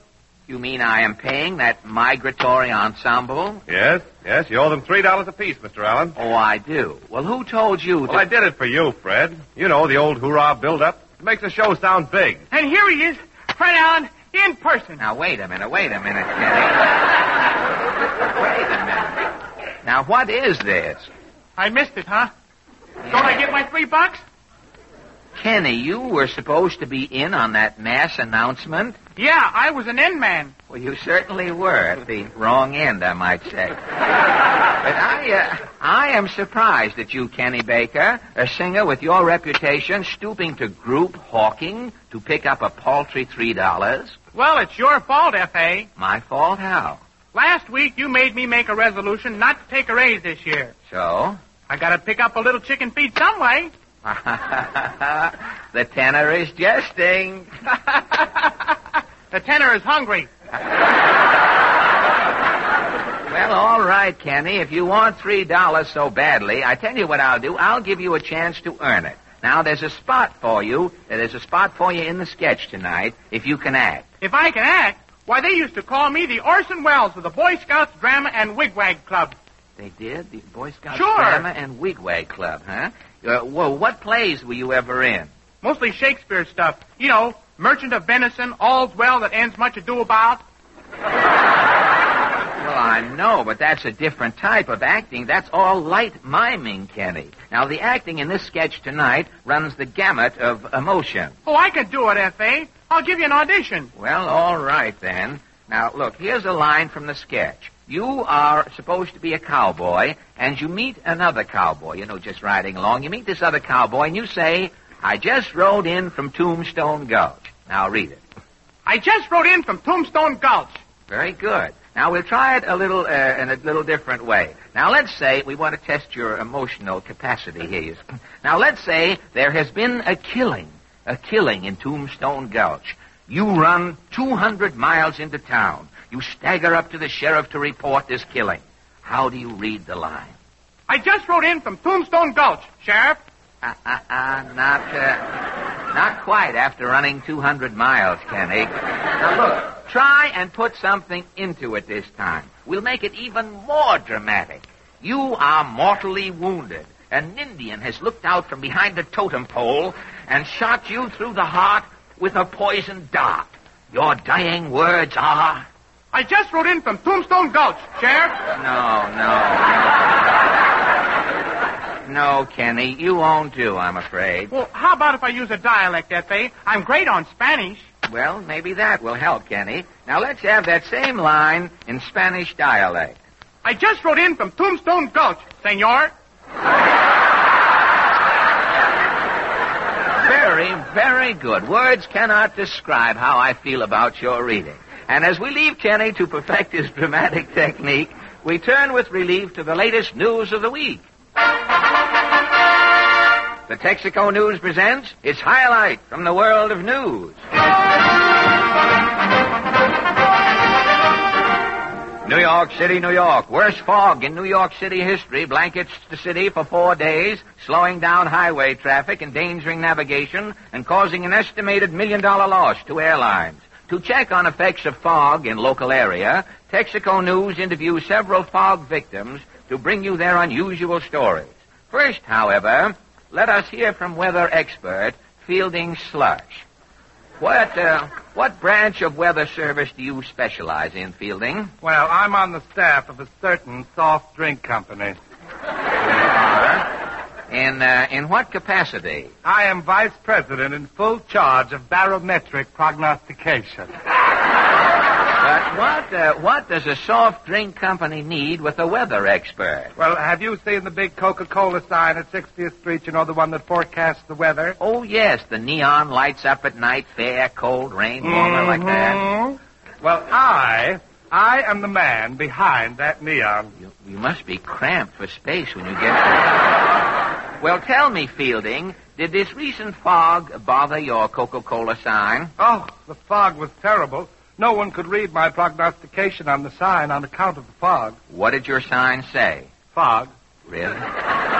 No one could read it? Well, what a dilemma. What did you do? What did I do? For 4 days, I sat up on top of that sign yelling, yoo-hoo, fog! Yoo-hoo, fog! Yoo-hoo, fog! Brilliant strategy, I must say. Now, as a weather expert, Fielding, what would you say caused this intense fog? Well, the new Congress convened last week. Yes? Congress is always in a fog, you know. Oh, and you think? Somebody must have left the door open, and that fog got out. You are a Republican, if I have ever seen one, and I passed through Vermont as a boy, and thank you, Fielding Sludge. A man who had a most unusual experience in the fog was Captain Narcissus Bilge. Captain, what is your craft? I'm skipper of the SS Dolly Dombrowski. Out of Santo Domingo to New York? Out of Weehawken to 42nd Street. The Dolly Dombrowski is... The Weehawken Ferry. I see. I'm running them commuter cruises on the half hour. Oh, I see. Well, what about this fog, Captain? I've been sailing the Hudson River crosswise for 40 years. And blow me down, I never seen nothing like it. What happened? Well, Tuesday morning, I'm docked in Weehawken. I'm up on a bridge. It's just rung 8 bells. I'm trying to figure out what time it is. Yeah? Well, the mate comes running up. He says it's a heavy fog, Captain, off of starboard. A pea super, huh? Oh, this was a pea super with croutons in it. I can't see the wheel, and I got it in me hand.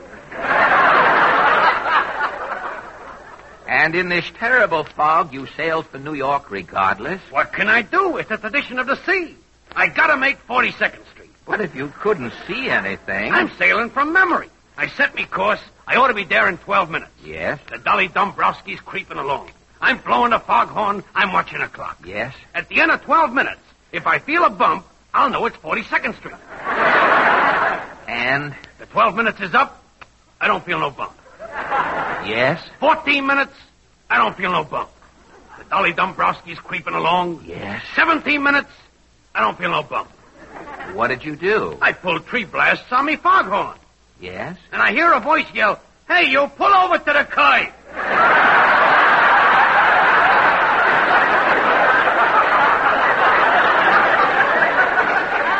It's a mounted cop.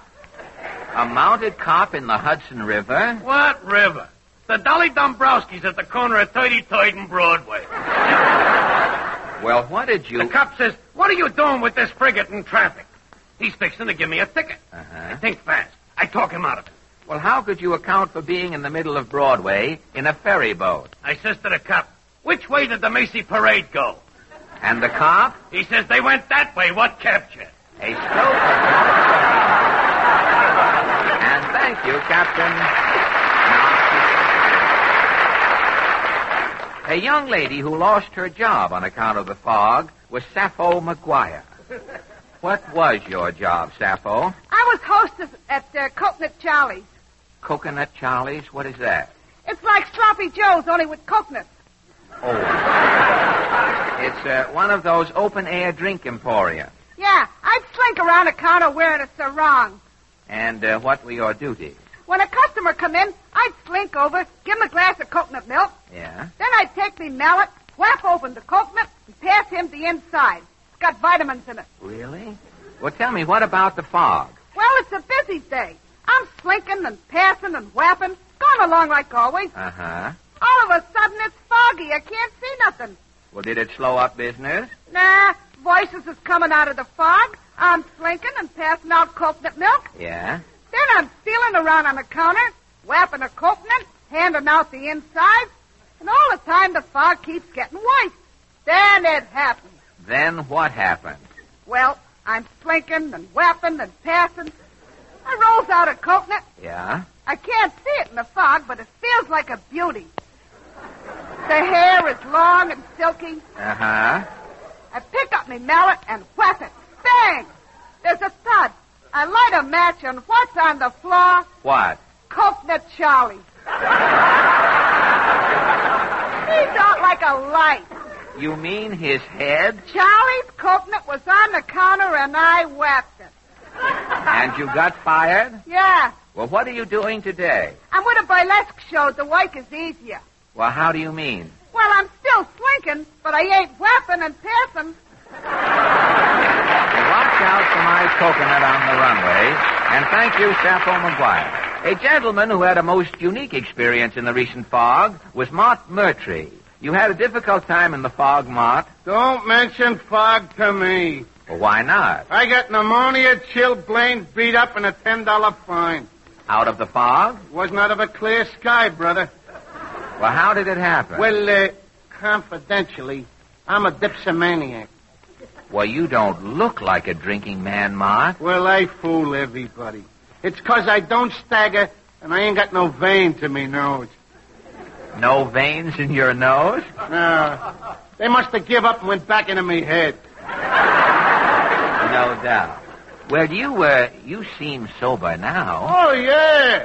I spent last week in a Turkish bath in the steam room. But what about this fog dilemma of yours? Well, I wake up Wednesday morning. My mouth tastes like a camel just took his foot out of it. And your head? My head feels like somebody's playing badminton in there with cannonballs. You were still in the steam room. Yeah, I can't see nothing. I put on my sheet. I start groping for a towel. Yeah? I keep walking through the steam, groping. I don't feel no towel.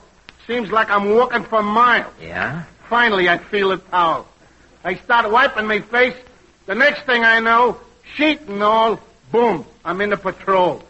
Arrested? Why? Yeah, the door of the Turkish bath must have been open. With the steam and the fog, I couldn't tell the difference. And when they picked you up? I'm out in Times Square with a sheet on, wiping my face on the back of a traffic cop's coat. What did the judge give you? $10 fine. For stealing the sheet? No, for impersonating Mahatma Gandhi. Thank you a lot, Mott Murtry.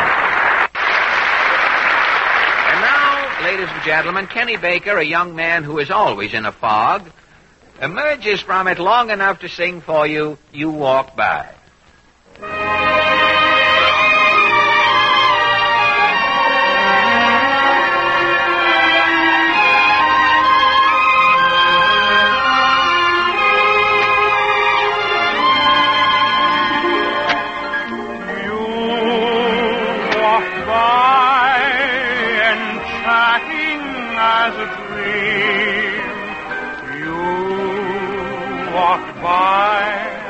And dim the sunlight's gleam. You speak words and shame the birds that sing. Your smile is softer than the touch of spring. You walk by and children pause at play. Walk by, December seems like May. Heaven is right here and not above when you walk by, my love.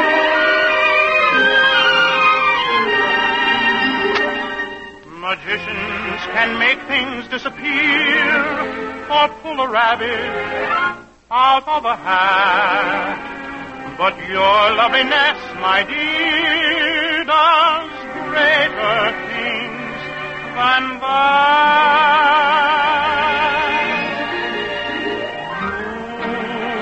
You walk by, and children pause at play. You walk by, December seems like May. Heaven is right here and not above when you walk by my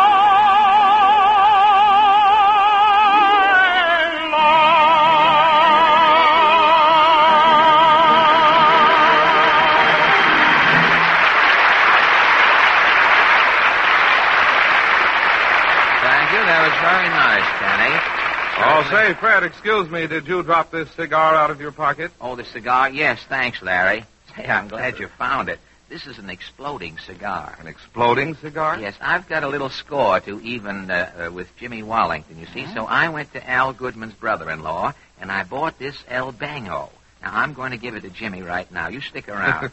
You'll see that mustache of his hit the ceiling. Say, Jimmy... Yes, want me, Fred? Yes, James, old boy. Here, my friend, have a cigar. Gee, thanks, Fred. Say, this looks like an expensive one. Oh, yes, Jimmy. Cigars like this are going up every day. Put it in your mouth. I'll light it for you. Thanks, Fred. Say, this tastes pretty good. Take a good deep drag, Jimmy. You'll get a big bang out of it. Oh, yeah? Well, for your information, Fred, this cigar won't explode. Why, Jimmy, how did you know? Well, I overheard what you said to Larry Elliott. Oh, shucks. But how did you know it wouldn't explode? Didn't you say you bought it from Al's brother-in-law? Well, he sold you a dud.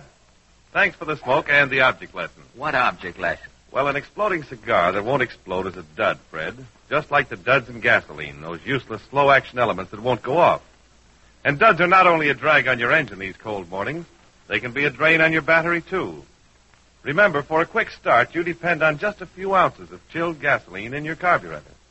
And in those few ounces, gasoline duds show up at their worst, because they won't vaporize readily, won't take the spark instantly. That's why duds are a cause of long, drawn-out starts and consequent battery trouble. But the duds are out of Texaco Fire Chief, removed by an important refining process. They're out so you can enjoy fast Fire Chief starts, quick pickup, and economical power. So next time, try a Texaco dealer and famous Fire Chief at regular gasoline prices. Remember, there's not a dud in a tank full.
Maestro Goodman and his zither ensemble have just come out even in a musical composition called Perfidia. And now, ladies and gentlemen... Mr. Allen, I think I've got it. You've got what, Kenny? I just wrote in from Tombstone Gulch. How's that? Oh, no. No, you've got to put more feeling in it, Kenny. Well, do you want the feeling as I'm writing in, or shall I start feeling around Tombstone Gulch? Well, you've got to feel the whole thing, Kenny. Okay, I'll keep rehearsing. I just wrote in from Tombstone Gulch with feeling. Gosh, that kid's got me worried. Something with Kenny is wrong? Oh, no. It's nothing, Mr. Goodman. I just promised to put Kenny in the sketch tonight. Now I'm afraid he can't act. I, Goodman, can help Kenny, maybe. No, you keep away from Kenny. He's apt to catch a dialect if you... I, Goodman, just from Tombstone Gulch. Wrote in? I can show Kenny how to read it. You are an actor? By any chance you are seeing years ago on a billboard the name Tomaszewski? Tomaszewski? Why, certainly. In English, it means Goodman. Now, don't tell me that you were an actor in the old country. For 5 years in Russia, Goodman is the matinee idol. And then? They are cutting out matinees. Goodman is just idle.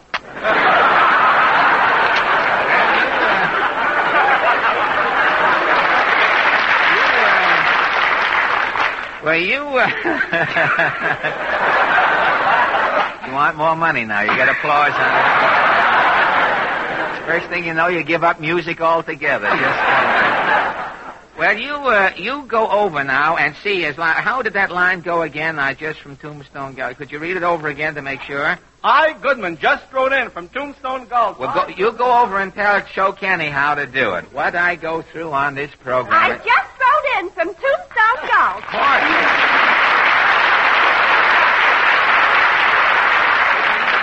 Not you, too. What is this? Well, I can say it better than Kenny. Well, that still doesn't make it good. Can I be in a sketch sometime? Well, we'll see. On Jack Benny's show, Mary's in everything. Well, she's got something on Benny, you see.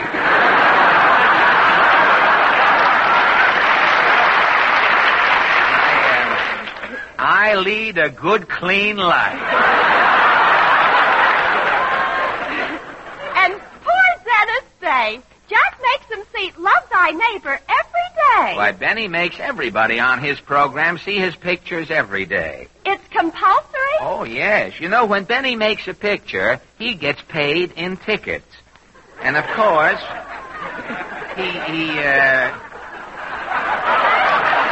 it's really a big due bill on the local Paramount.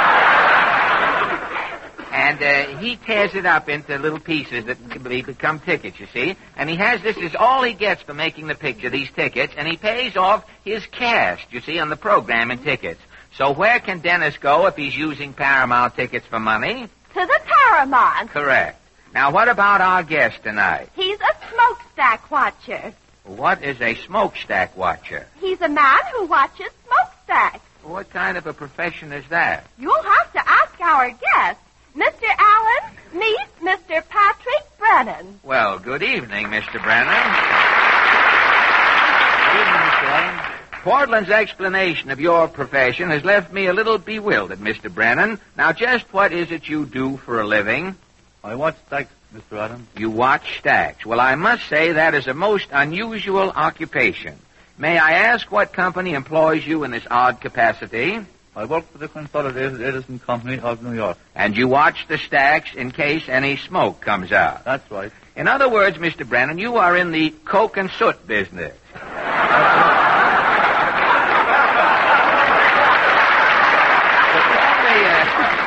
Tell me, what is your purpose in watching these stacks? Well, Fred, if stack smoke is coming out of the stacks, it means there is some trouble. In other words, a certain amount of the company's coal is being wasted. That's right. Now, is there any other purpose served by your funnel kibitzing, Mr. Brennan? Yes, it fulfills a public service. In what way? The New York air, for sanitary reasons, must be kept as free as possible from impurities. A laudable crusade, Mr. Brennan, to keep the air free from impurities, and you certainly are right about the smoke content of New York air. If Santa Claus ever went down a chimney in New York, he'd come out looking like Rochester's father. But now, Mr. Brennan, I think folks might be interested in hearing what constitutes a day's work for a stack watcher. Would you mind if I took one of your days apart? Not at all, Fred. Fine. Now, you report for duty early in the morning. You station yourself in your tower opposite the plant. Now, what is your first move? I start watching the stacks like this. Good. Well, now, let's say the boiler rooms below are functioning perfectly. Nothing but a colorless vapor floats from the chimneys. No passé coal is on the wing.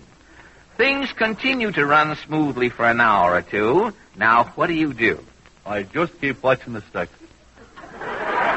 Well, doesn't this get monotonous after a while? Not to me, Fred. It's my job. Well, tell me, what happens if you see a little smoke start to seep from one of the funnels? Do you yell bingo and call it a day? No, I press a button. And what does that do? It signals the engineer in the boiler room. And after you press the button and the funnel stops ad-libbing, what do you do then, Mr. Brennan? Nothing. I just keep watching the stacks.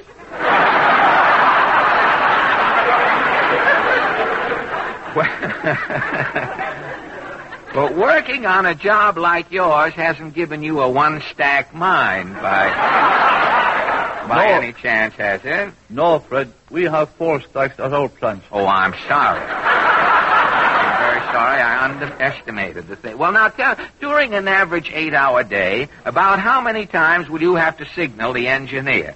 Maybe once or twice. And what do you do the rest of the day, Mr. Brennan? I just keep watching the stacks. Well, Mr. Brennan, it's been very nice having you over. What MGM has done for Edison the boy and Edison the man, you have done tonight for Edison the company. Thank you, Fred. But before you go, I have a little job for you, if you'd care to undertake it. Well, what kind of a job is it? Well, as I understand it, Mr. Brennan, you are an authority on smoke of all kinds. No murky vapor is too thick for you to catalog. And so tomorrow night, I'd like to have you come with me as my guest and analyze some smoky air that should defy anything you have ever seen. Where are you going? To the opening of a new nightclub on 52nd Street. No, thanks, but I'd rather keep watching my stacks. And save the cover charge, eh? Good night, Fred. Good night, and thank you, Stacks, Mr. Patrick Brennan. Now,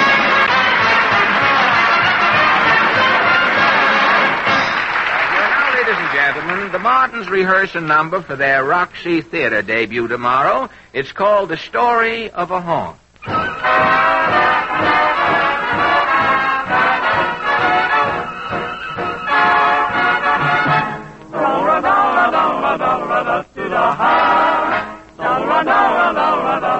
To the young man, if you keep playing this way,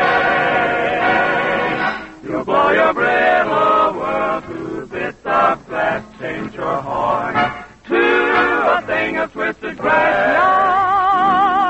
Young man, you heard a crack from the strain. Stop to the low. There comes a time when just an empty sack can be the straw that breaks your back.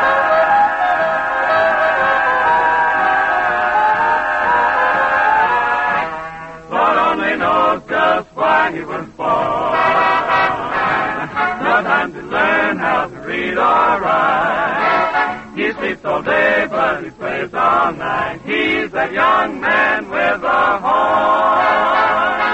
When he's sending, he goes for notes that horns will never play, but still he keeps on sending out of the world and far away. So if you hear a tune being torn, just like a life that's been ripped apart, some way down deep in his soul and heart, it's that young man blowing his horn.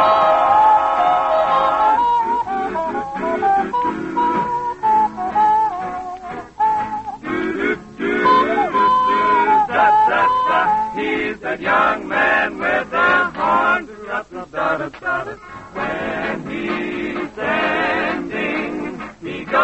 note that horns will never play, but still he keeps on standing out of the world and far away. So if you hear our tune being sung, just like a life that's been ripped apart, from way down deep in his soul and heart, it's that young man,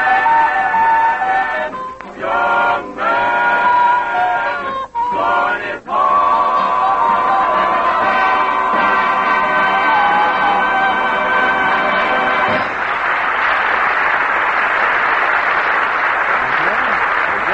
B. Martin singing Young Men. Hey, move over, brother. This is where I begin. Well, who in the Ladies and gentlemen, you are now listening to the voice of Swami Sam.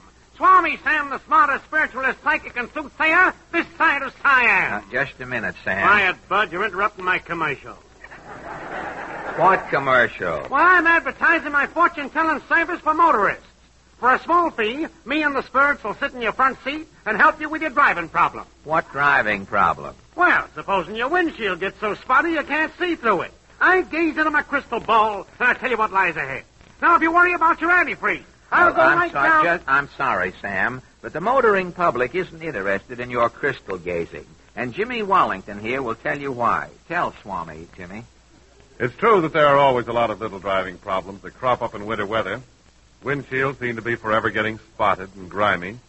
There's that guessing, too, about the strength of your antifreeze. And perhaps that doubt in your mind about the battery. But you don't need a Swami. Just remember that it's no trouble at all for a Texaco dealer to take care of these things for you. Just drive in. A Texaco dealer will quickly clean the rear window as well as your windshield. He'll gladly test your radiator, tell you whether or not you need more antifreeze. He'll also check the battery and tires. Moreover, he's planned for your personal comfort, too, by providing a neat and tidy place in which to freshen up, identified by the green and white Texaco registered restroom sign. So stop in anytime. You're always welcome at a Texaco dealer.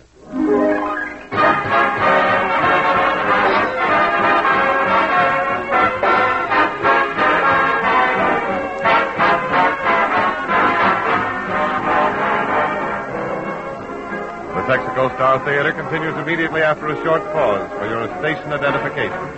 This is the Columbia Broadcasting System.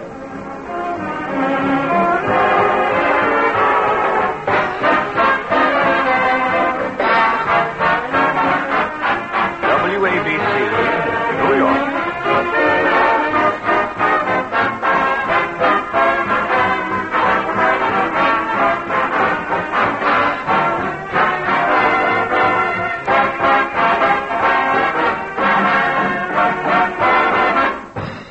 And now, ladies and gentlemen, the question of the week.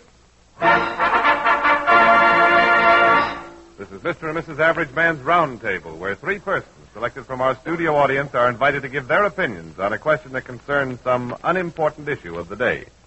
Fred takes his place at the round table, where he meets his fellow debaters for the first time. You ready, Fred? Yes, I am, unfortunately for the world, Jimmy. Portland, will you kindly introduce our first guest? Yes, Mr. Richard Rossback from New York City. Well, good evening, Mr. Rossback. Good evening. May I ask your profession? Well, I'm a statistician. A statistician? And what, in any particular business, or just a statistician at large? Well, I'm a statistician in the investment banking business. Oh, and you're not an investment counselor by any chance, are you? No, fortunately not. You're not. But you are close enough to the investment business to know a little about money. Is that right? Well, I don't know. A lot about a little money or a little about a lot of money? Frankly, I find that I don't know much about anything after the administration gets through. Well, of course, that is probably will be the end of us for all time. At the old stand here. Well, that's only a personal opinion, Mr. Rossback, and we're just here at the little broken-down forum, and we are not big enough, really, to go into such weighty matters. I was going to ask you, though, in your remote connection with money, if you thought that money brought happiness, do you? Well, I don't think that it's necessarily the case. I think that it can be helpful. It can be helpful. I don't think that money brings happiness. Did you ever see an income tax collector laughing? I mean, it answers itself. I've never seen one because I'm a statistician. Oh,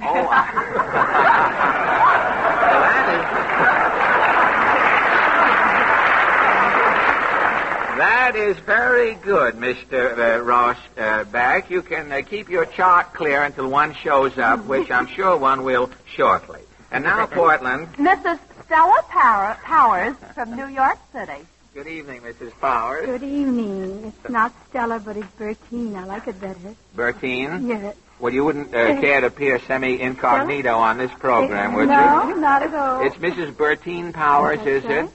May I ask, are you in business here in New York? No, not exactly in business, but I'm a seer. A seer? Yes. I have the developed faculty of looking into the records of life, and... Really? You mean that you can tell, as you sit there looking at me, you can read me? Yes, I can. Would you like to? Well, you have my sympathy, Mrs. Powers. As you sit there, it must be pretty dull going for you.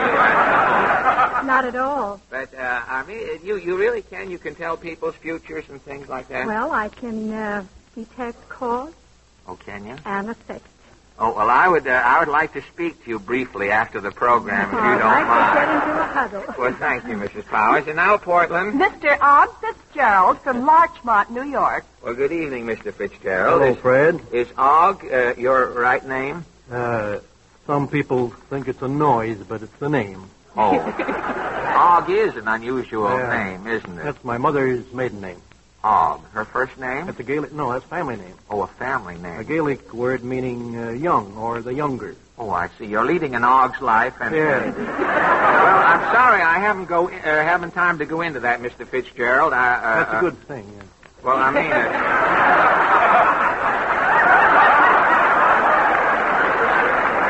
Of course, I haven't opened the forum here for so many weeks. I don't know what's going on anymore. I used to be able to control the thing, but you, Mr. Fitzgerald, and Mr. Rossback, and Mrs. Powers under another name, the whole thing is mixed up tonight.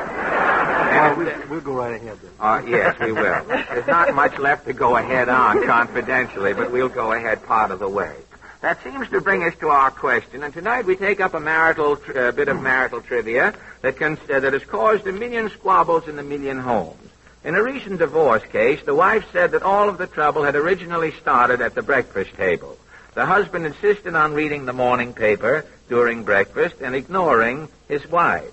Many wives, I know, resent this practice, and our simple question tonight is, do you think a husband should read the morning paper at the breakfast table, or should he lavish all of his attention on the bacon and eggs and his wife? Now, Mr. Rossback, are you married? No, I'm not. You aren't? No. Well, you wouldn't be of much use for our purposes right now, would you? I don't think so. But what do you think offhand, I mean for the records? Do you think that a husband should read the morning paper at the breakfast table? Well, it depends. If he's a Brooklyn Dodger fan, why, I say that he has a good cause. Good cause. But then again, in the winter, he wouldn't have any excuse at all, would he? I mean, that would only months that the Dodgers are in with R in them, he'd be all right. Well, how do you feel about it? How do you feel about it, Mrs. Powers? Do you think you're married, aren't you? Yes. Do you think the husband should be permitted to read the morning paper at the breakfast table? No, I don't. I loathe it. You do? I certainly do. You think the husband should give all of his attention to the wife, huh? To the breakfast and the wife. In that order? Well, you have something there, Mrs. Powers. And Mr. Fitzgerald, are you married?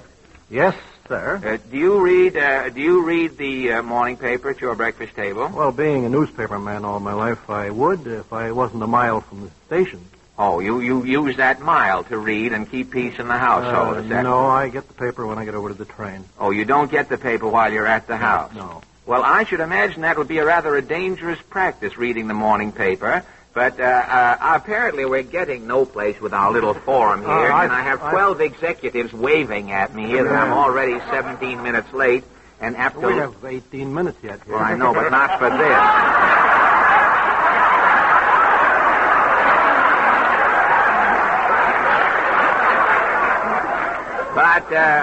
But but not as the Bolivar flies, Mr. Fitzgerald. Are there those kind of flies, too? Yeah, you are on the Fitzgerald time. We are on the Columbia Network, and they won't extend us that courtesy after a certain hour. And I have lost track of how our forum stands, but I do doubt that our discussion tonight will revolutionize the literary tendencies of a single husband at a breakfast table tomorrow morning. If the husband is boss, he'll continue to read his paper. If the wife is boss, he'll continue to go without his paper. And if the marriage is 50-50 as a 50-50 partnership, the husband will show up at breakfast with a tabloid so his wife can look over the top and at least see him as he reads. On this bewildering note, our meeting adjourns, and thank you all a lot for your kind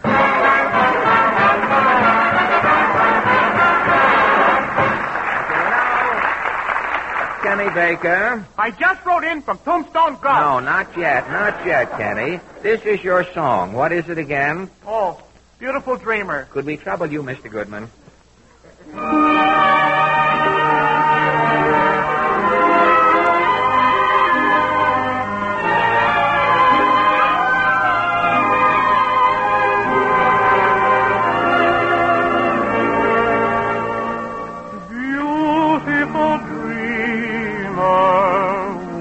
Unto me, starlight and dewdrops are waiting for thee. Songs of a rude world heard in the day, loved by the moonlight, have all passed away. Beautiful dreamer, queen of my song, list while I woo thee with soft melody.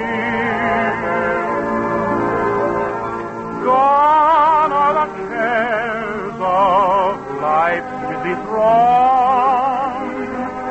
Beautiful dreamer, awake unto me. Beautiful dreamer, awake unto me.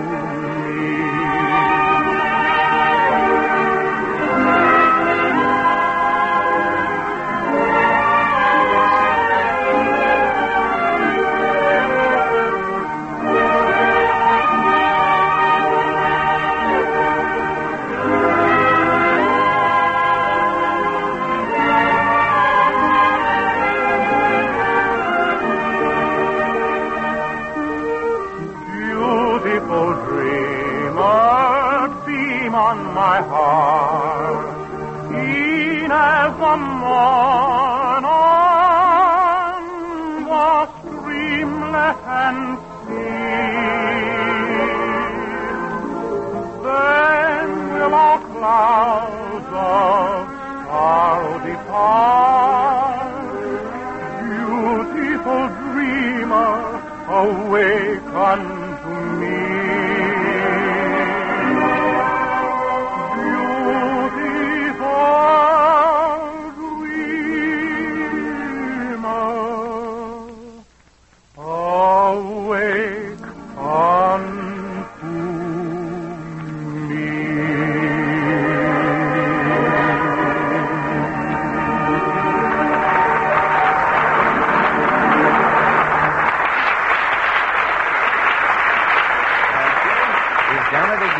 And that's your cue, Larry Elliott. Now tell us about Sky Chief gasoline. Well, thank you, Fred. Ladies and gentlemen, Sky Chief is Mr. really... Alice! Now, Portland. Oh, Mr.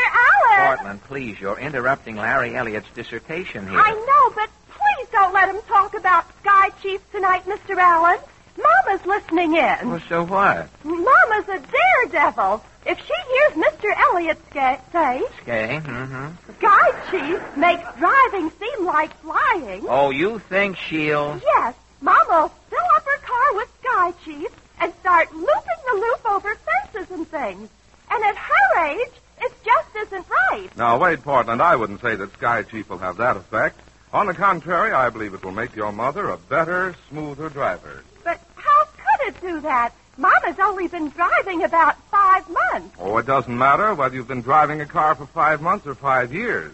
When you step on the starter, you're eager for a quick getaway, aren't you? Yes, Well, when you reach a steep hill, you wish you were over it, don't you? of course. When you're in traffic, you don't like to shift, do you? Of course not. Well, that's why a different premium gasoline like Texaco Sky Chief can make your mental driving life easier and your performance as a driver smoother. And here's the reason. Texaco Sky Chief supplies you with flexible, surging power. Power that gives you satisfying takeoff, thrilling glides over the hills, real confidence in traffic. Yes, Sky Chief has a way of bringing out the finest performance in any car. Try it. It's your Texaco dealer's premium gasoline for those who want the best at the usual premium price.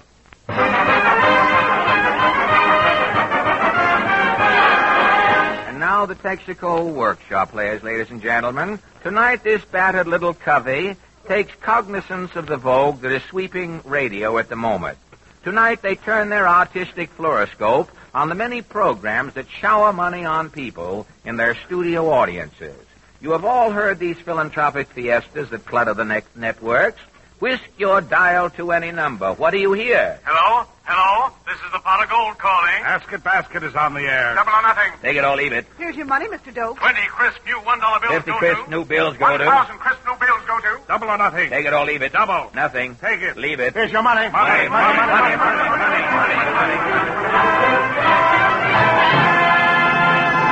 Yes, folks. Over your radio, an endless stream of dollars goes to others, not to you. Have you ever envied these lucky winners their good fortune? Well, don't, for winning quiz money seldom leads to happiness.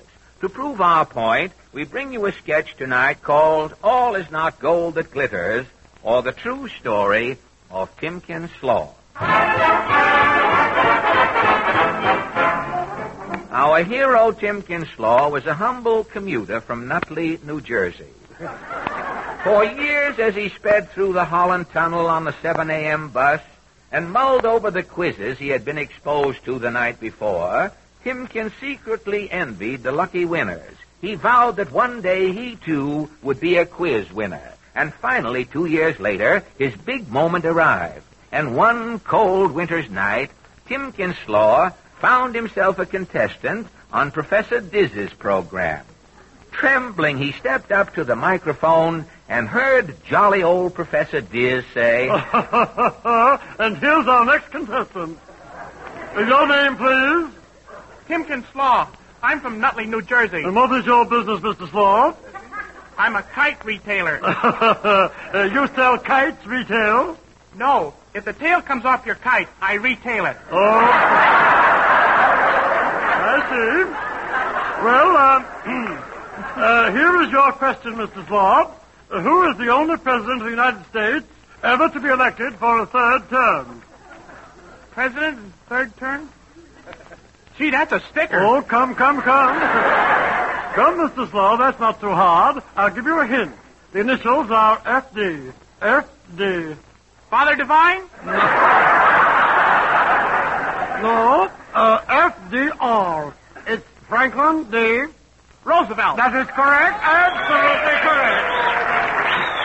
And for his brilliant answer to that difficult question, the makers of Minute Mom, the marmalade that moms in a minute, present Mr. Slaw with 2 shiny silver dollars. Oh, gosh. $2.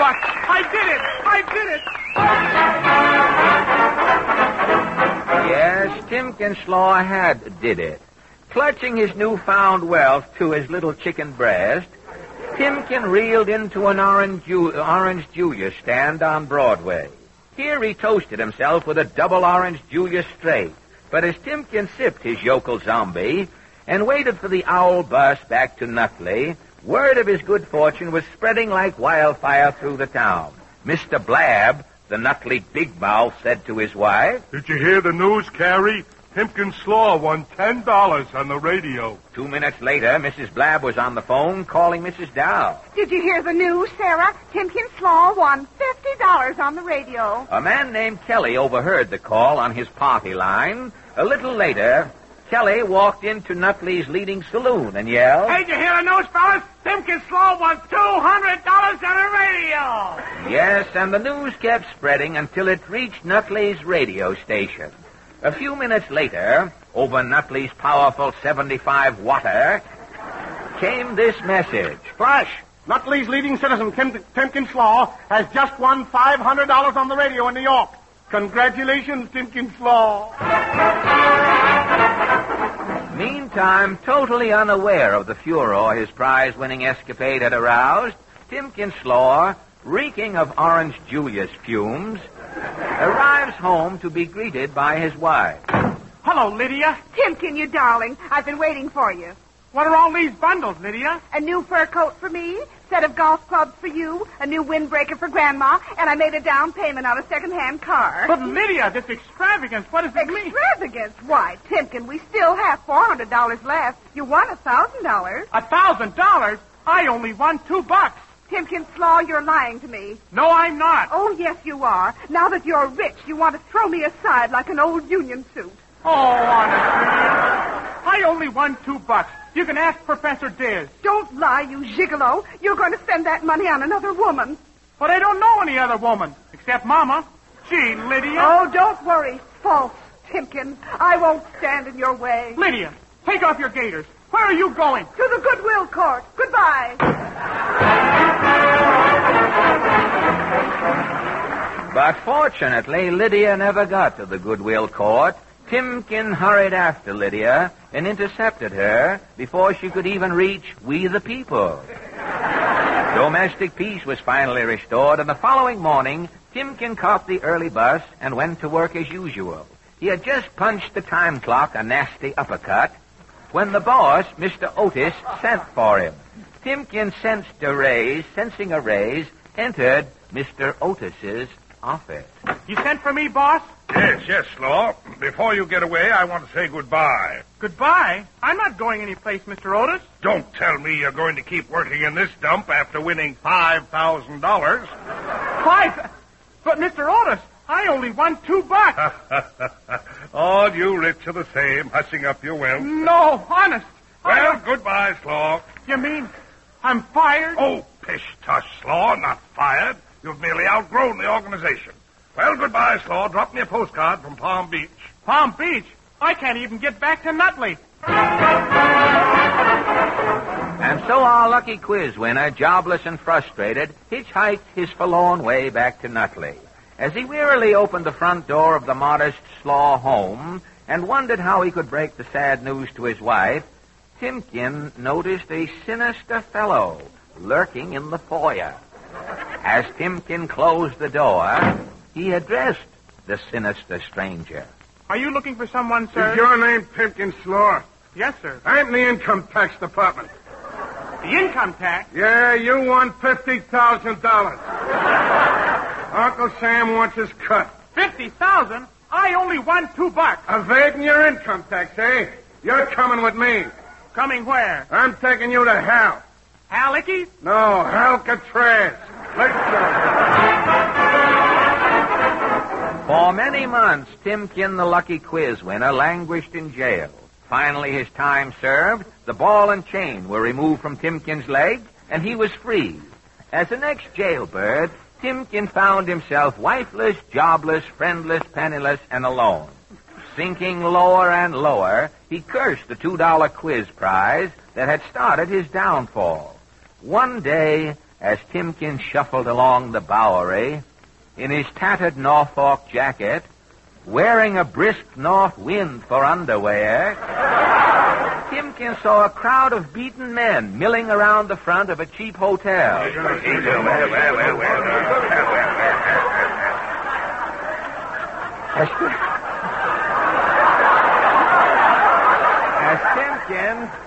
As Timken joined this mob of derelicts, a dapper gentleman in the center of the scum addressed him. Hey, you, step in here, Blum. Who, me? Yeah, what is your opinion of the world situation, Trias? I don't know. Not so good, I guess. Splendid. Very well put, Outcast. Our radio audience will get a kick out of your opinion.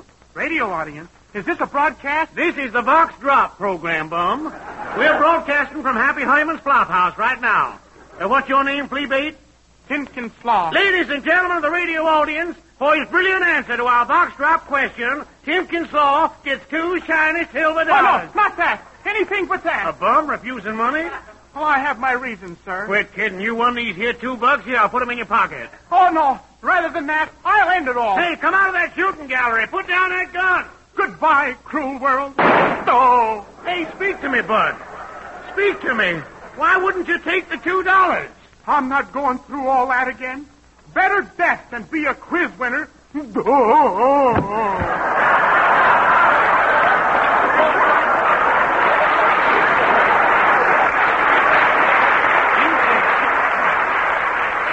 Ladies and gentlemen of the radio audience, you have just heard this mysterious suicide. What is the motive back of it? Send in your answers to Vox Drop, folks. Join this exciting new Timken Slaw murder quiz. The person sending in the best answer will receive absolutely free 2 shiny silver dollars. Thus, the fate of our lucky quiz winner, Timken Slaw. Even Timken's death started a new radio contest. The moral, ladies and gentlemen, is never envy the person you hear winning $2 on a radio quiz program. It's worth more than $2 to be seen in public with a master of ceremonies. The end.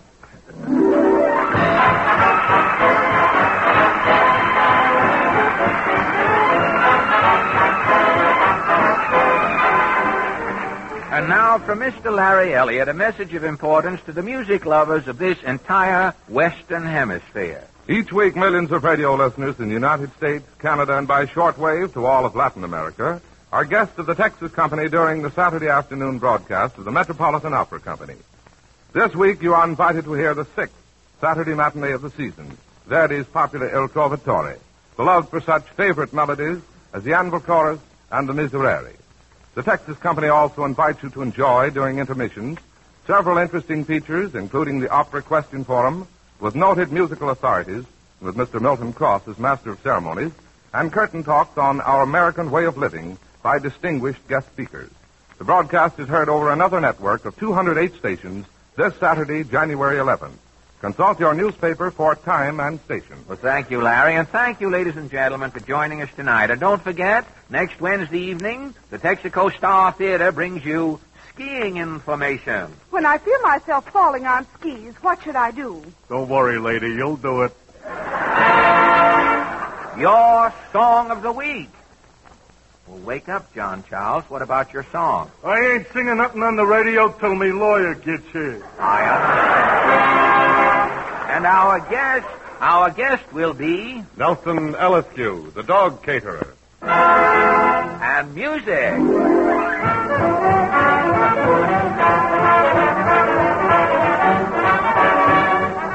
This is Fred Allen saying good night for the more than 45,000 Texaco dealers from coast to coast. Good night. Thank you. This is the Columbia Broadcasting System.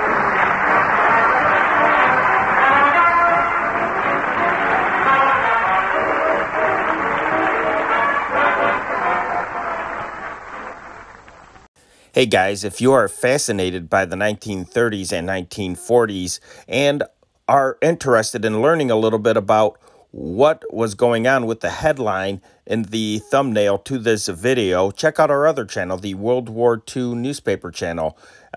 Check it out and subscribe to it. I think you will find that fascinating. The world's greatest stories, brought to you by Nelson Olmsted.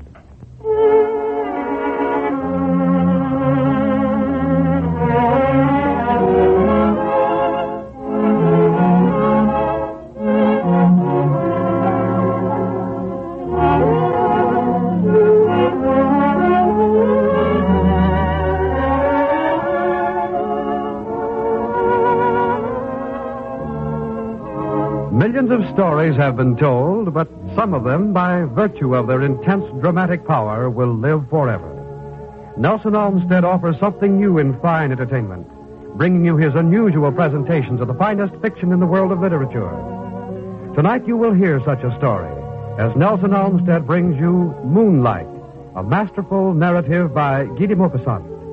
And now, the world's greatest stories, and Nelson Olmsted.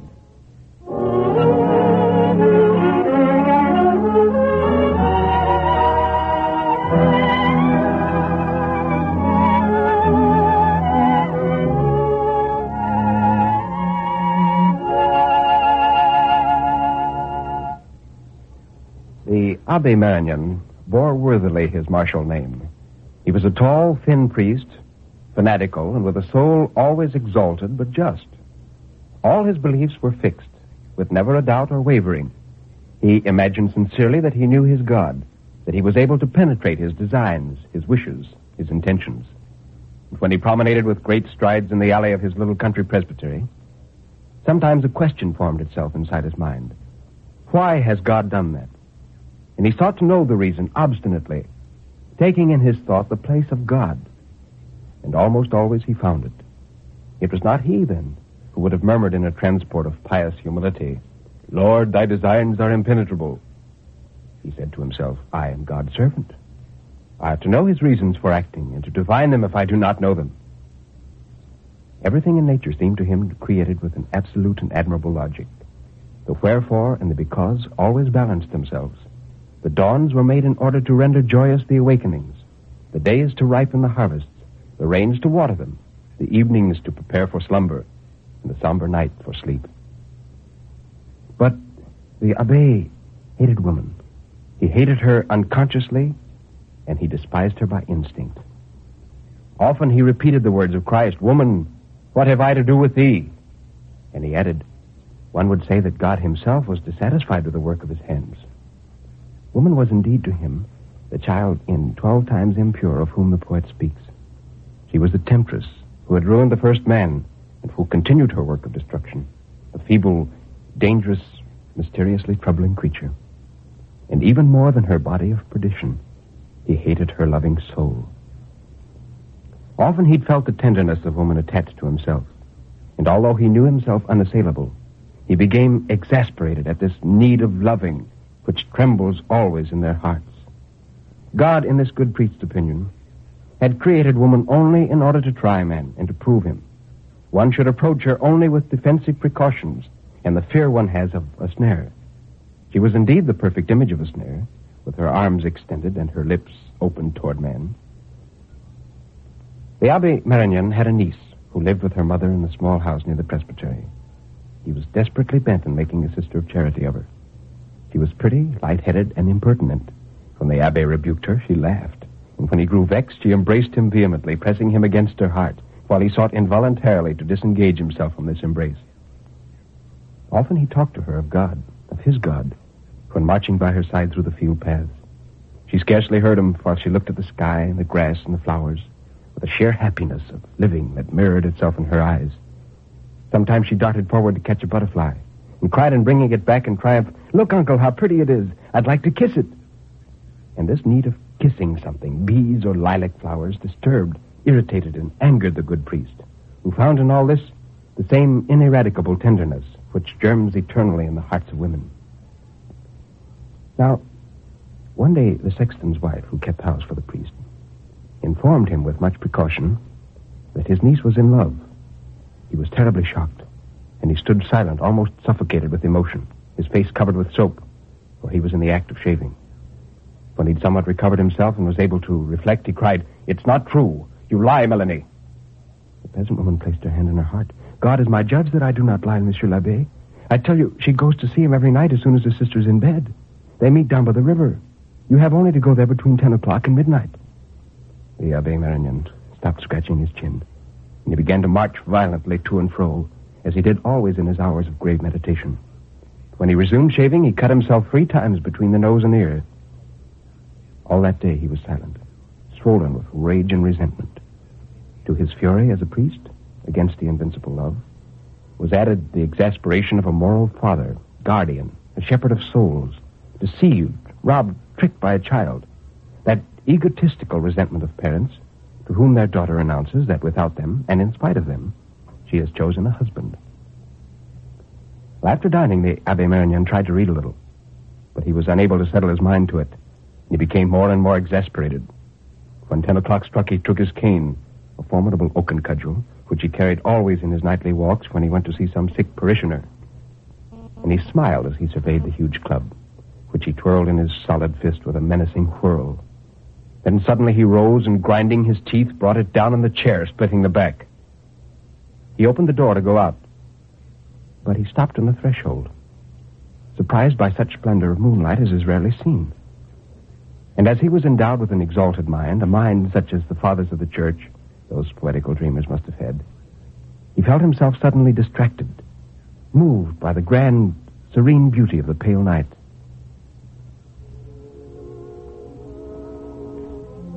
His little garden, all bathed with soft light, his fruit trees ranged in a row, outlined in shadow, across the alley, their frail limbs scarcely covered with leaves, while the giant honeysuckle, climbing up the wall of his house, exhaled a delicious and, as it were, sugared aroma, causing to float in the warm, bright night a kind of perfumed soul. He began to breathe long, deep breaths, drinking the air as drunkards do wine. And presently he walked away in a slow pace, ravished and wondering, almost forgetting his niece. As soon as he was in the open country, he stopped to contemplate all this plain, inundated with its caressing radiance, drowned in this tender and languishing charm of serene nights. Momentarily the frogs uttered through space their short, metallic note, and some distant nightingales mingled their scattered music, which makes one dream without making one think. Their music gay and vibrant, made for kisses, for the seduction of moonlight. The priest resumed his march, his heart failing him without his knowing why. He felt himself enfeebled, as it were, suddenly exhausted. He wished to sit down, to remain there, to contemplate, to admire God and his work. Down there, following the undulations of the little river, a long line of poplars could be traced in serpentine perspective. A fine mist of white vapor, which the moon rays traversed, silvered and made luminous, hung suspended above and around the trees, enveloping all the tortuous course of the stream with a sort of light and transparent haze. The Abbé Marignan stopped again, penetrated to the depths of his soul by an increasing, irresistible emotion, and a doubt, a vague disquietude invaded him, while there rose in his mind one of those interrogations which he'd sometimes proposed to himself. Why has God made this? Since the night is intended for sleep, for unconsciousness, for repose, for forgetfulness of all, why did he render it more charming than the day, sweeter than the dawns and the evenings, and this slow, seducing star, more poetical than the sun, in which seems destined, so discreet is it, to illumine things too delicate and mysterious for the garish light of the day? Why does it come to make the shadow so transparent? Why does not the most gifted of the singing birds sleep when the others sleep? Why does he set himself to sing in the troubled shadow? Why is this half veil thrown upon the world? Why those shivers of the heart, this emotion of the soul, this languishment of the flesh? Why this unfolding of seductions, which men do not see, since they're asleep in their beds? For whom was intended this sublime spectacle, this abundance of poesy, poured from heaven upon the earth? The Abbé Marignan did not understand. But lo, down there on the border of the prairie, under the vault of trees covered with a shining mist, two shadows appeared, marching side by side. The man was the taller and held the girl embraced about the neck and shoulders. From time to time he kissed her on the forehead. They suddenly animated this motionless landscape, which enveloped them like a divine frame made for them alone. They seemed, these two, like a single being, the being for whom this calm and silent night was destined. And they came toward the priest like a living response, the response which his master made to his interrogation. He remained standing, his heart beating rapidly, overwhelmed with emotion, and he believed he saw something biblical, like the love of Ruth and Boaz, the accomplishment of the Lord's will in one of those grand scenes of which the Holy Book tells us. And in his head there began a chanting of the verses of the Song of Songs, the cries of passion, the appeals of the flesh, and all the warm poesy of the sublime poem burning with love. He said to himself, perhaps God made these nights in order to veil with the ideal the loves of men. He retreated before this enlanced couple, still marching toward them. It was his niece, notwithstanding. But he asked himself, if he'd not been on the point of offending, disobeying God, does not God permit love, since he surrounds it visibly with such splendor? And he fled from the scene bewildered, almost ashamed, as though he had penetrated into the temple, where he had not the right to enter.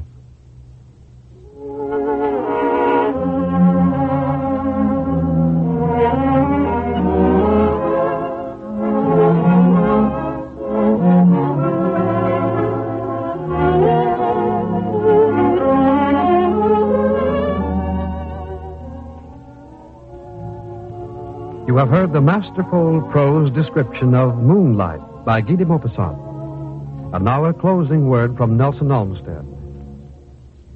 Henri René Albert Guy de Maupassant, in his own words, came into literature like a meteor and went out of it like a thunderbolt. All the days of his life of vanity, he was tormented by woman, by drugs, and by a fertile and exacting literary sense. His teacher, Gustave Flaubert, whom he later surpassed in fame and ability, would at times make him work for hours over the perfection of one sentence. For 7 years under this absolute and severe master, he wrote without submitting a single publication. And yet the volumes of his work show that he later became one of the most prolific of all French authors. Flaubert constantly urged him to write only what he observed and to find just the right simple word to convey a vivid picture. Well, so well did he follow this advice that it was later his boast that he had no invention but wrote only of what he himself had seen. And I think the story we've presented tonight, Moonlight, is a perfect example of this boast. Its simplicity, its perfection of word choice, makes it for me the most wonderful description of the meaning of moonlight that I've ever read. Well, for many years, de Maupassant seems to have been the victim of migraine, which pounded his brain, his eyes becoming red and swollen. He was greatly tormented by the ghastly possibility of losing his sight. Hallucinations and melancholia haunted him, and he felt his mind slipping slowly but irrevocably away from him. In 1893, he died in a straitjacket, terminating a turbulent life, which left a rich and tangible heritage to this earth. Well, on Monday, we will present an outstanding short story by another French writer, Émile Zola.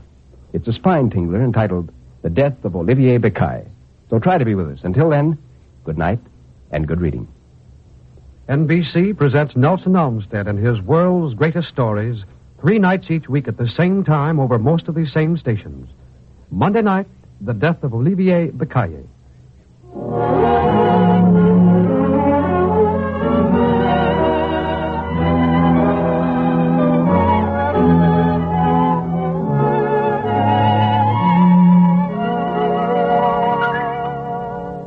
This program has come to you from the Chicago studios of the National Broadcasting Company.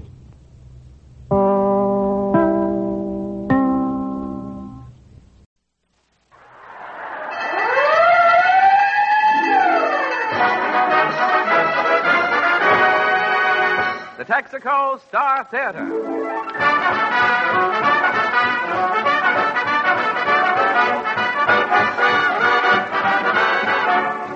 The more than 45,000 Texaco dealers from coast to coast welcome you to an hour of mirth and melody with Fred Allen, Kenny Baker, Portland Hoffa, the Martins, and Al Goodman's orchestra. It's Texaco time.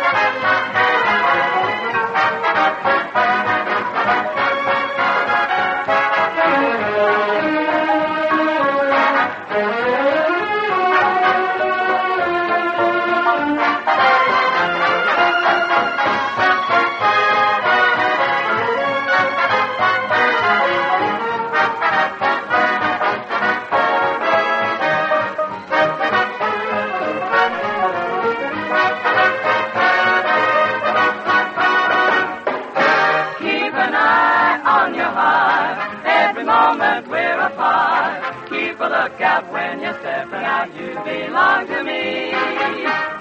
an eye on your heart. Don't accept my apple cart. Keep the sweet charms out of further arms. Save your love for me. When you're tempted, don't you make believe you're drafted. Just remember that a stolen sweet would be indiscreet.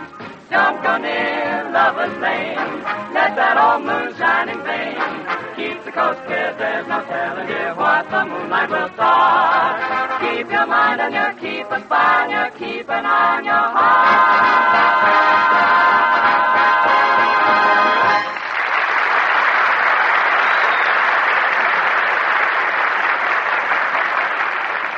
And now, ladies and gentlemen, we bring you that merchant of merriment, that lovable buffoon, that one and only Fred Allen in person.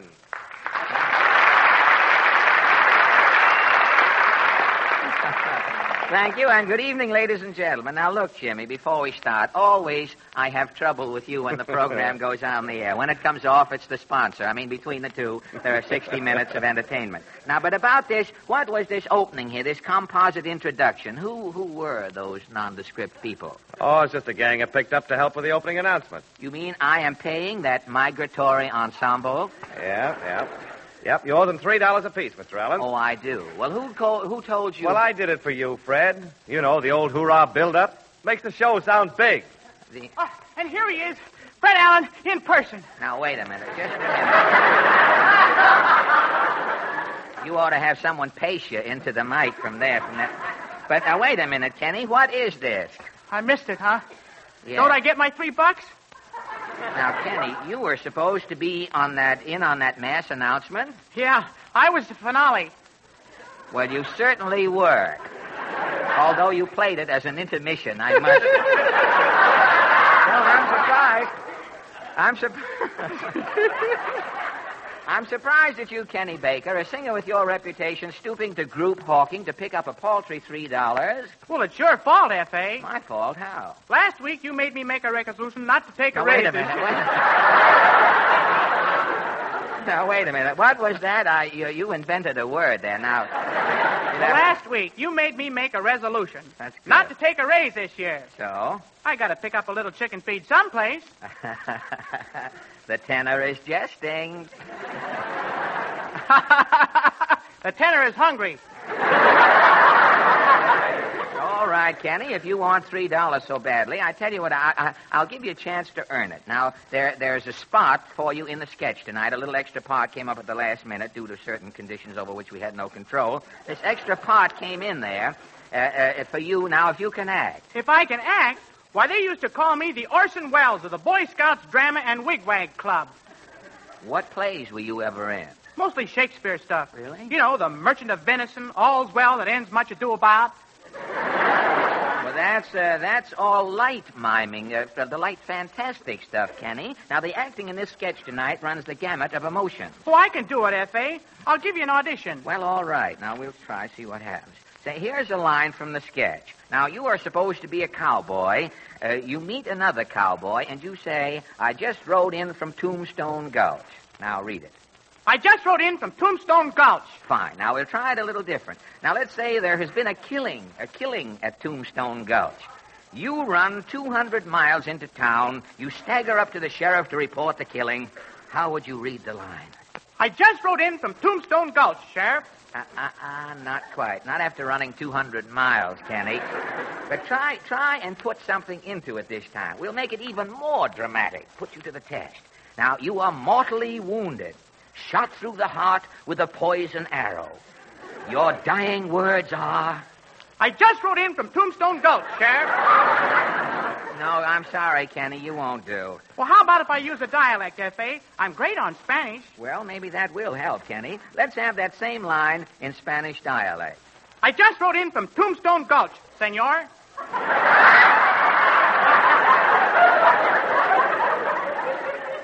Excellent. And as we leave Kenny to perfect his dramatic technique, we turn with relief to the latest news of the week. The Texaco News presents its highlight from the world of news.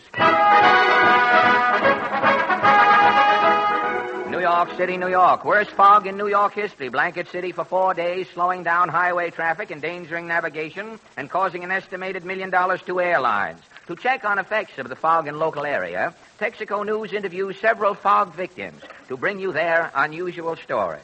First, however, let us hear from a weather expert, Fielding Slush. What branch of the weather service do you specialize in, Fielding? Well, I'm on the staff of a certain soft drink company. In what capacity? I am vice president in full charge of barometric prognostication. What does a soft drink company need with a weather expert? Well, have you seen that big Coca-Cola sign at 60th Street, the one that forecasts the weather? Oh, yes, the neon lights up fair, warmer, cold, rain, etc. Mm-hmm. Well, I am the man behind that neon. Well, isn't it a little crowded with your bulk there?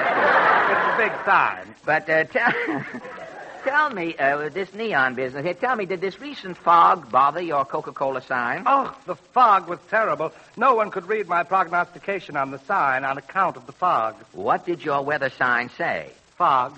Well, what a dilemma. The fog and no one could read your prognostication. What did you do? What did I do? For 4 days, I sat on top of that sign yelling, "Yoo-hoo, fog, yoo-hoo." Brilliant strategy. As a weather expert, Fielding, what would you say caused this recent intense fog? Well, the new Congress convened last week. Yes? Congress is always in a fog, you know. Oh, and you think? Somebody must have left the door open, and that fog got out. You are a Republican if I've ever seen one, and I have seen one. And thank you, Fielding Slush. A man who had a most unusual experience in the fog was Captain Narcissus Bilge. Captain, you are a captain, aren't you? I reduced your rank there in a minute, although one could see your rank at first sight. Was Captain Narcissus Bilge. What is your craft, Captain? I'm skipper of the SS Dolly Dombrowski. Out of Santo Domingo to New York? Out of Weehawken to 42nd Street. Oh, the Dolly Dombrowski is... The Weehawken Ferry. Oh, I didn't... I'm running them commuter cruises on the half hour. Oh, I see. Well, what about this fog, Captain? I've been sailing the Hudson River crosswise for 40 years. And blow me down, I never seen nothing like it. What happened? Tuesday morning, I'm docked in Weehawken. Yeah? I'm up on a bridge. It's just rung 8 bells. I'm trying to figure out what time it is. Yeah? The mate comes running up. He says, "It's a heavy fog, Captain, off a starboard." A pea super, huh? Oh, this was a pea super with croutons in it. I can't see the wheel, and I got it in me hand. You sailed for in this terrible fog, you sailed for New York regardless. What can I do? It's the tradition of the sea. I gotta make 42nd Street. But if you couldn't see anything... I'm sailing from memory. I set me course. I ought to be there in 12 minutes. Yes? The Dolly Dombrowski's creeping along. I'm blowing the foghorn. I'm watching the clock. Yes? At the end of 12 minutes, if I feel a bump, I'll know it's 42nd Street. And? The 12 minutes is up. I don't feel no bump. Yes? 14 minutes, I don't feel no bump. The Dolly Dombrowski's creeping along. Yes? 17 minutes, I don't feel no bump. Well, what did you do? I pulled 3 blasts on me foghorn. Yes? And I hear a voice yell, "Hey, you, pull over to the kite."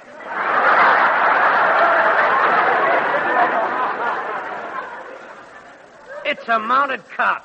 A mounted cop in the Hudson River? What river? The Dolly Dombrowski's at the corner of 33rd and Broadway.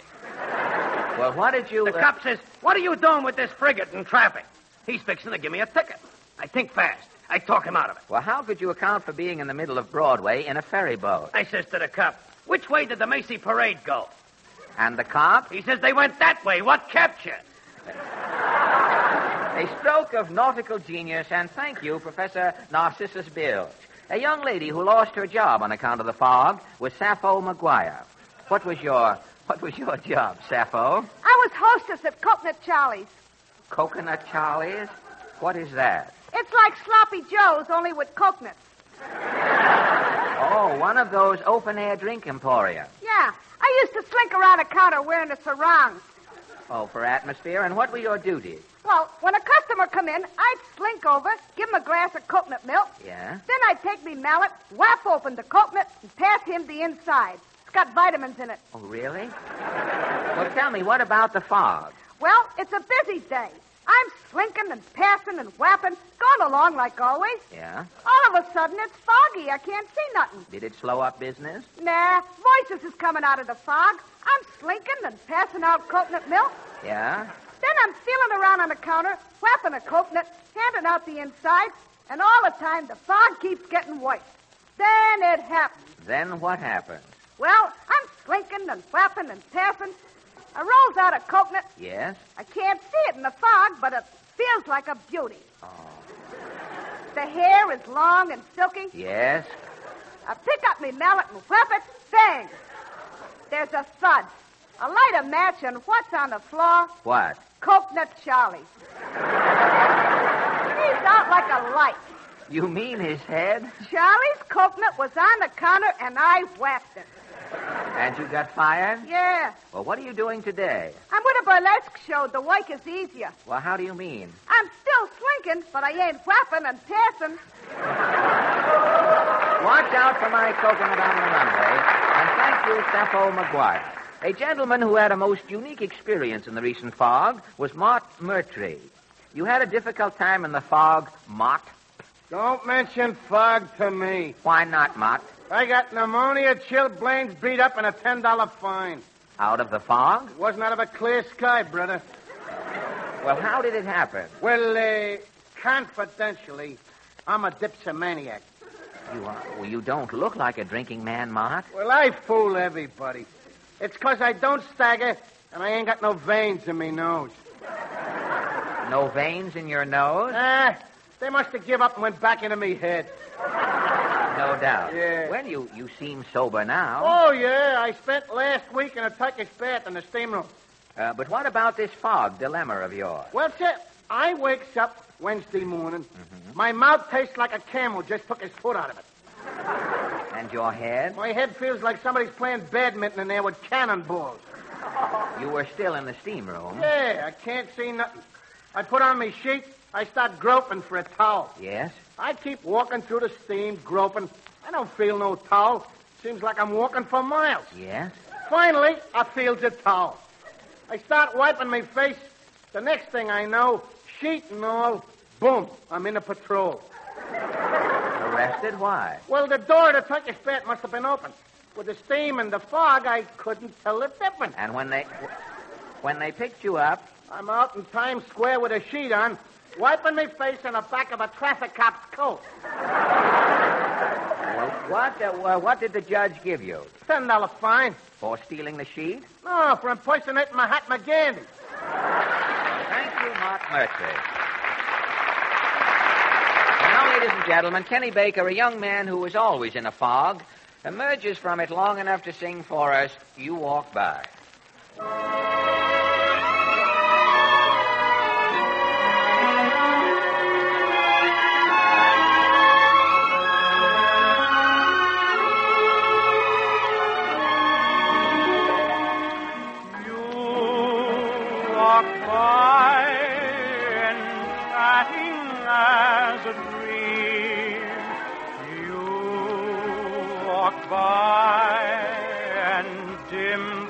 Sunlight's gleam. You speak words and shame the birds that sing. Your smile is softer than the touch of spring.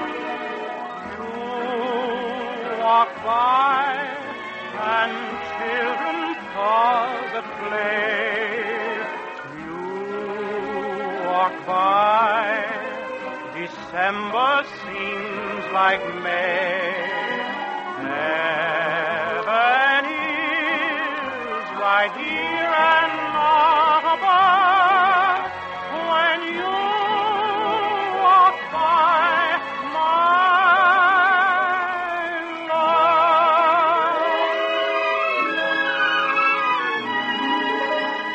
Magicians can make things disappear or put pull a rabbit out of a hat. But your loveliness, my dear, does greater things than that. You walk by, and children pause at play. You walk by, December seems like May. Heaven is right here and not above when you walk by.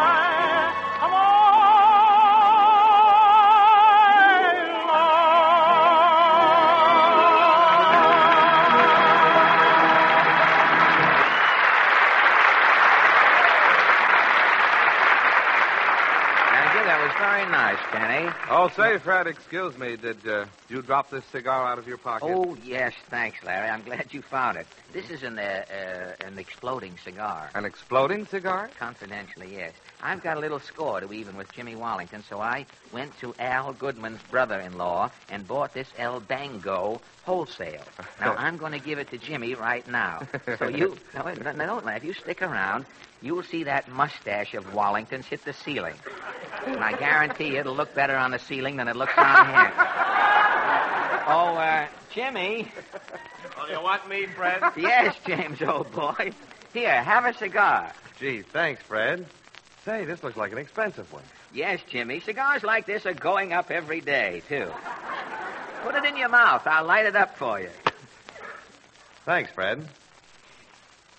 Hey, it tastes pretty good. Say, take a good deep drag, Jimmy. You'll get a big bang out of it. Oh, yeah? Well, for your information, Fred, this cigar won't explode. Why, Jimmy, how did you know that... I overheard what you said to Larry Elliott. No kidding. Oh, Yeah. well, but how did you know it wouldn't explode? Well, didn't you say you bought it from Al's brother-in-law? Yeah. Well, he sold you a dud. No kidding. Sure. Thanks for the smoke and the object lesson. Well, what object lesson? Oh, well, an exploding cigar that won't explode is a dud, Fred. Just like the duds in gasoline, those useless, slow-action elements that won't go off. And duds are not only a drag on your engine these cold mornings, they can be a drain on your battery, too. Remember, for a quick start, you depend on just a few ounces of chilled gasoline in your carburetor. And in those few ounces, gasoline duds show up at their worst, because they won't vaporize readily, won't take the spark instantly. That's why duds are a cause of long, drawn-out starts and consequent battery trouble. But the duds are out of Texaco Fire Chief, removed by an important refining process. They're out, so you can enjoy fast Fire Chief starts, quick pickup, and economical power. So next time, try a Texaco dealer and famous Fire Chief at regular gasoline prices. Remember, there's not a dud in a tank full.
the Zither Ensemble have just come out even, strangely enough. Congratulations, you came out even, Maestro. In a musical composition, well, it's pretty hard to do with 18 to 20 men there, suffering from malnutrition and up this late at night coming out even. It's a tribute. They have just completed Perfidia. And now, ladies and gentlemen... Mr. Allen, I think I've got it. Got what, Kenny? I just wrote in from Tombstone Gulch. How's that? No, you have to put more feeling in it, Kenny. Well, do you want the feeling as I'm writing in, or shall I start feeling around Tombstone Gulch?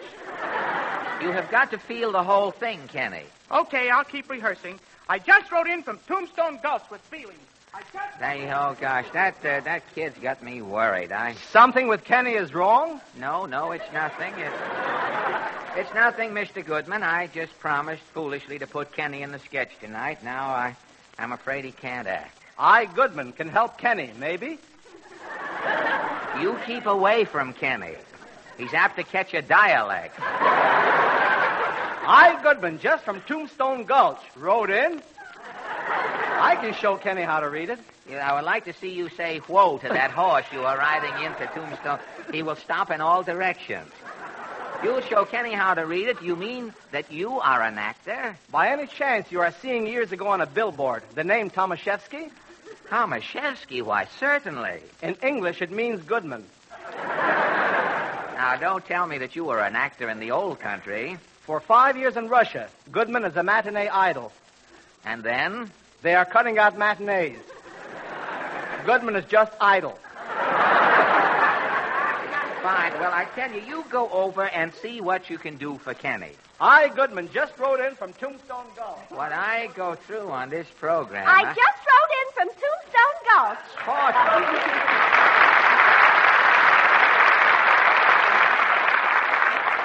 I've never seen the old gulch as busy as it is tonight.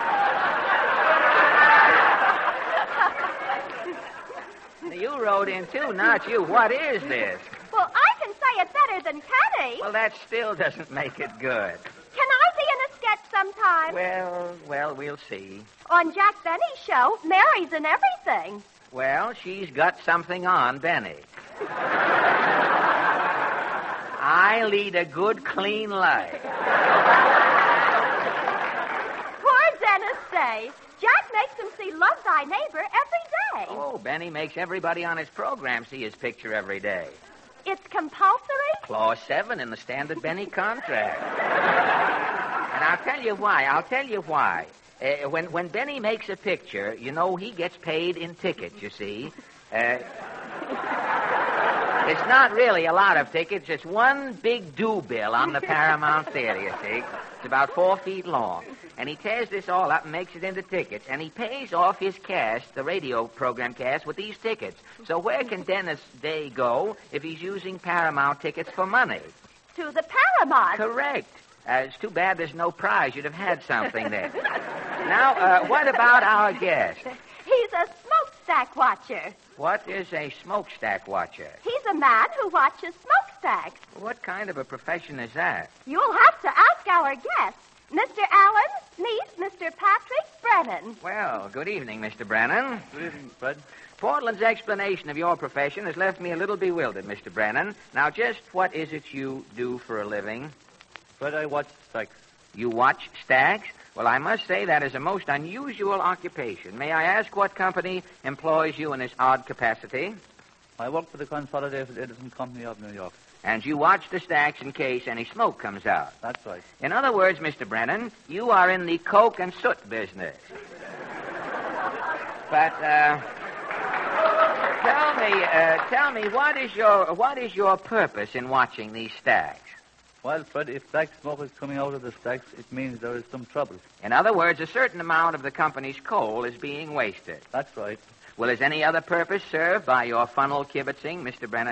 Brennan? Yes, it fulfills the public service. In what way? New York air, for sanitary reasons, must be kept as free as possible from impurities. Well, that is a laudable crusade, Mr. Brennan, to help purify the New York air, and you certainly are right about the smoke content of the New York City atmosphere. If Santa Claus ever went down a chimney in New York, he'd come out looking like Rochester's father. Now, Mr. Brennan, I think folks might be interested in hearing what constitutes a day's work for a stack watcher. Now, would you mind if I took one of your days apart? Not at all, Fred. Fine. Now, you report for duty early in the morning. You station yourself in your tower opposite the plant. What is your first move? Fred, I start watching the stacks. Good. Now, well, let's say the boiler rooms below are functioning perfectly. Nothing but a colorless vapor floats from the chimneys. No passé coal is on the wing. Things continue to run smoothly for an hour or two. What do? I just keep watching the stacks, Fred. Well, doesn't this get monotonous after a while? Not to me, Fred. It's my job. Well, tell me, what happens if you do see a little smoke start to seep from one of the funnels? Do you yell bingo and call it a day? No, I press a button. And what does that do? It signals the engineer in the boiler room. And after you've pressed the button and the funnel stops ad-libbing, what do you do then, Mr. Brennan? I just keep watching the stacks. Well, working on a job like yours hasn't given you a one-stack mind by any chance. No, Fred. We have 4 stacks at our plant. Oh, I'm sorry. That's my error. Well, during an average 8-hour day, Mr. Brennan, about how many times will you have to signal the engineer? Maybe once or twice. And what do you do the rest of the day, Mr. Brennan? I just keep watching the stacks. Well, Mr. Brennan, it's been nice having you over. What MGM has done for Edison the boy and Edison the man, you have done tonight for Edison the company. Well, thank you, Fred. But before you go, I have a little job for you, if you care to undertake it. Well, what kind of is it? Well, as I understand it, you are an authority on smoke of all kinds. No murky vapor is too thick for you to catalog. So tomorrow night, I'd like to have you come with me and analyze some smoky air that should defy anything you have ever seen. Where are you going? To the opening of a new nightclub on 52nd Street. Good night, Fred. Good night, and thank you, Stacks, Mr. Patrick Brennan, who skipped 2 lines.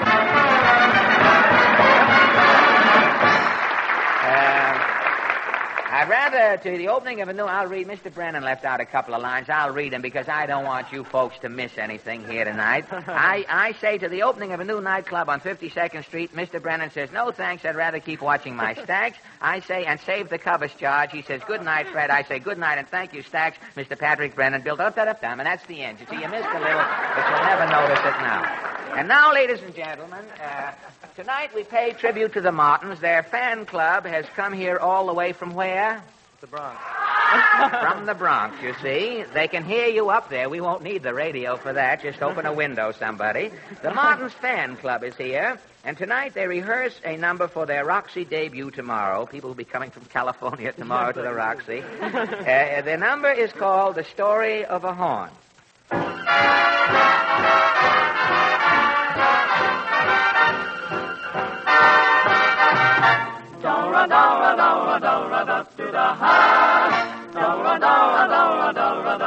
Young man, if you keep playing this way,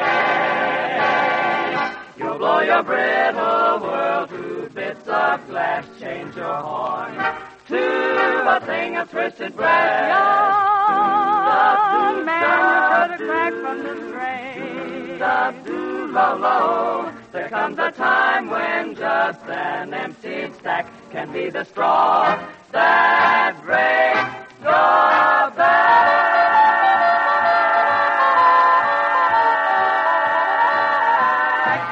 Lord only knows just why he was born. No time to learn how to read or write. He sleeps all day, but he plays all night. He's that young man with a horn. When he's standing, he goes for notes that horns will never play, but still he keeps on sending out of the world and far away. So if you hear a tune being torn, just like a life that's been ripped apart from way down deep in his soul and heart, it's that young man blowing his horn.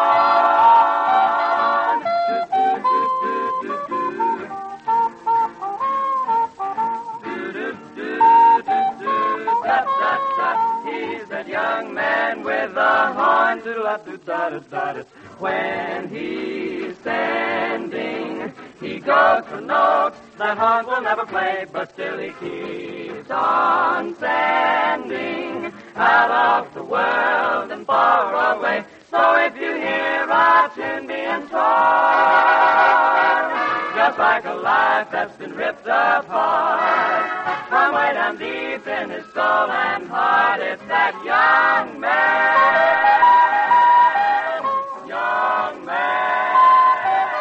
blowing his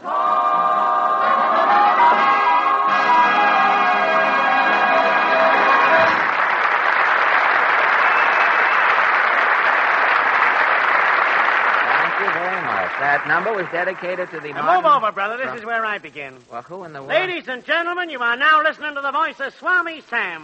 Swami Sam, the smartest spiritualist, psychic, and soothsayer this side of Siam. Oh, just a minute, Sam. Quiet, Bud. You're interrupting my commercial. What commercial? Well, I'm advertising my fortune-telling service for motorists. For a small fee, me and the spirits will sit in your front seat and help you with your driving problems. Well, what driving problem? Well, supposing your windshield gets so spotty you can't see through it. I gaze into my crystal ball and tell you what lies ahead.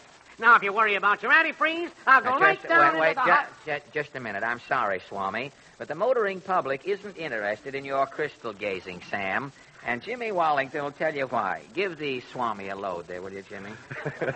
It's true that there are always a lot of little driving problems that crop up in winter weather. Windshields seem to be forever getting spotted and grimy. And there's that guessing, too, about the strength of your antifreeze. And perhaps that doubt in your mind about the battery. But you don't need a Swami. Just remember that it's no trouble at all for a Texaco dealer to take care of these things for you. Just drive in. A Texaco dealer will quickly clean the rear window as well as your windshield. He'll gladly test your radiator, tell you whether or not you need more antifreeze. He'll also check the battery and the tires. Moreover, he's planned for your personal comfort, too, by providing a neat and tidy place in which to freshen up, identified by the green and white Texaco registered restroom sign. So stop in any time. You're always welcome at a Texaco dealer.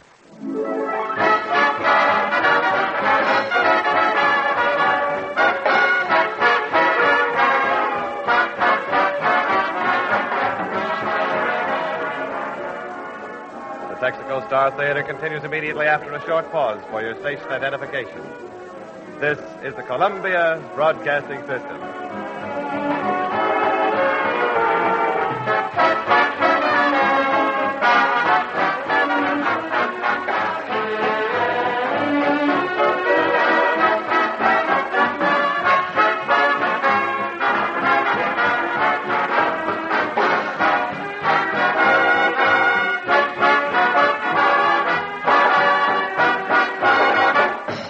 Now, ladies and gentlemen, the question of the week. This is Mr. and Mrs. Average Man's Round Table, where three persons selected from our studio audience are invited to give their opinions on a question that concerns some unimportant issue of the day. Fred takes his place at the round table, where he meets his fellow debaters for the first time. Are you ready, Fred? Yes, sir. Thank you, Jimmy. I was going to start over there. Fortunately, you called my attention. Portland, the forum is officially open. Will you kindly introduce our first guest? Yes, Mr. Richard Rossback from New York City. Well, good evening, Mr. Rossback. Good evening, Mr. Allen. May I ask your profession? Why, I'm a statistician. A statistician. And what are the duties of a statistician? Are you in any particular line or just a statistician at large? Statisticking around. Well, I don't know, Mr. Allen. I'd say that a statistician was sort of an underpaid cross between an office boy, a bond salesman, and a customer's man. Well, that sounds rather confusing. And while I'm working on that, thank you, Mr. Rossback, I'll have to figure out just what it is you do. I work on two problems simultaneously here. I'm weighing that in my mind, and we'll pass along now to the next yes, guest. Mrs. Bertine Powers from New York City. Well, good evening, Mrs. Good Powers. evening, Mr. Allen. I'm a seer. Wait, you see, you read my mind. I was going to ask you that. You see what you did? Oh, you minx, you sly one. I was going to ask you, what do you do? And you said you are a seer. Just think of it. Well, what sort of a seer, may I ask? Oh, I can look at you Really? and see into your records by as you are. looking You know what at me? Emerson said? That which you are shouts so loud that I cannot hear what you say. Emerson said that? Yes. He also said something pertinent that had to do with a mousetrap, too, didn't he? Something like that. But you don't have to build a better mousetrap today. All you have to do is have a little cheese and the rats will close in on you. Well, your back is turned. But you mean to say that you can sit there, Mrs. Powers, and read me, just by looking at me? Yes, it would be a pleasure. Really? It's rather dull, isn't it? I mean, now that... Are you reading me now? I'll tell you later. Oh, I would. Well, all right. I'd like to discuss myself with you. I am a skin full of inhibitions, incidentally. I would like to take inventory a little later. Thank you. And now, Portland. Mr. Og Fitzgerald from Larchmont, New York. Mr. Og Fitzgerald? Yes, sir. Hello, Fred. Mr. Fitzgerald, how do you do at this unearthly hour? May I ask your profession? In California it isn't. It's 20 to 10. Yeah, I'm a newspaper artist, illustrator, cartoonist. Cartoonist for some feature syndicate? No, Wall Street Journal and Barron's Financial Weekly. They're both good papers. Fred. Well, I know. I never get that far downtown. I'm always waylaid by panhandlers between here and Wall Street. I've never made it in 15 years. I'm now carrying a percolator with me. I'm giving hot coffee on the hour.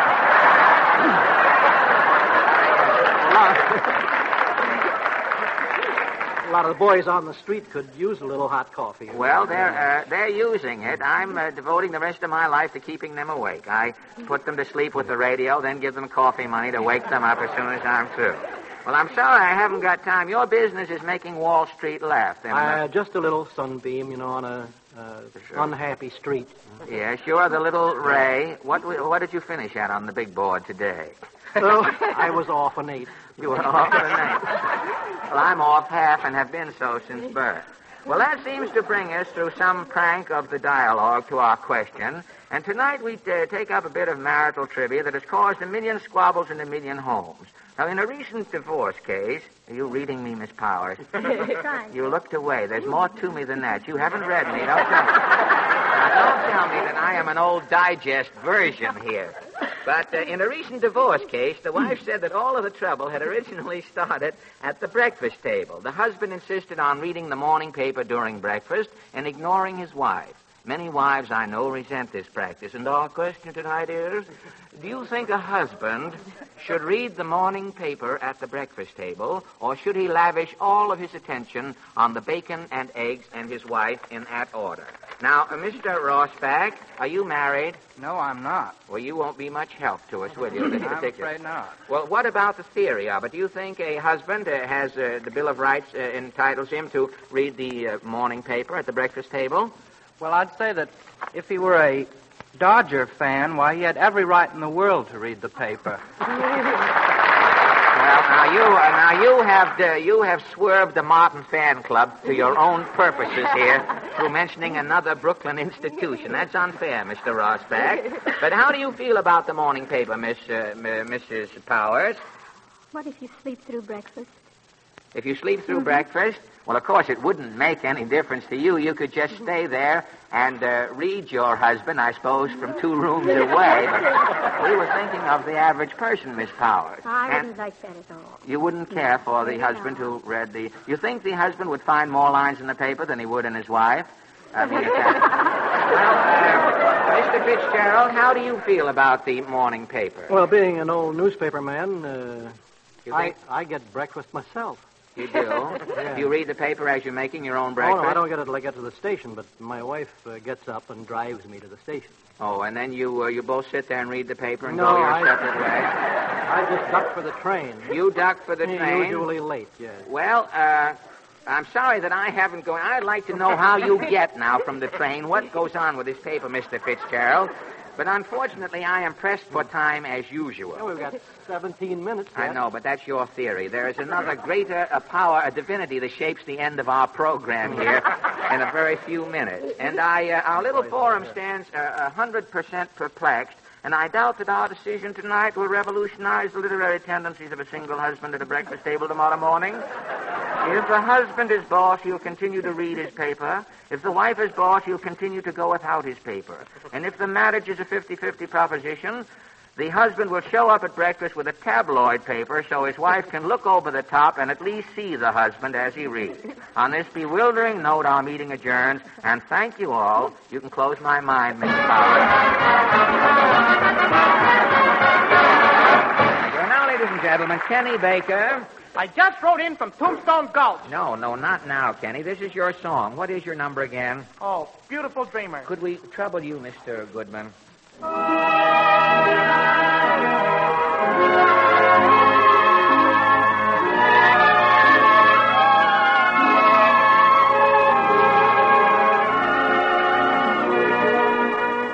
Beautiful dreamer, wake unto me. Starlight and dewdrops are waiting for thee. Songs of a rude world heard in the day, loved by the moonlight, have all passed away. Beautiful dreamer, queen of my song, list while I woo thee with soft melody. Gone are the cares of life's busy throng. Beautiful dreamer, awake unto me. Beautiful dreamer, awake unto me.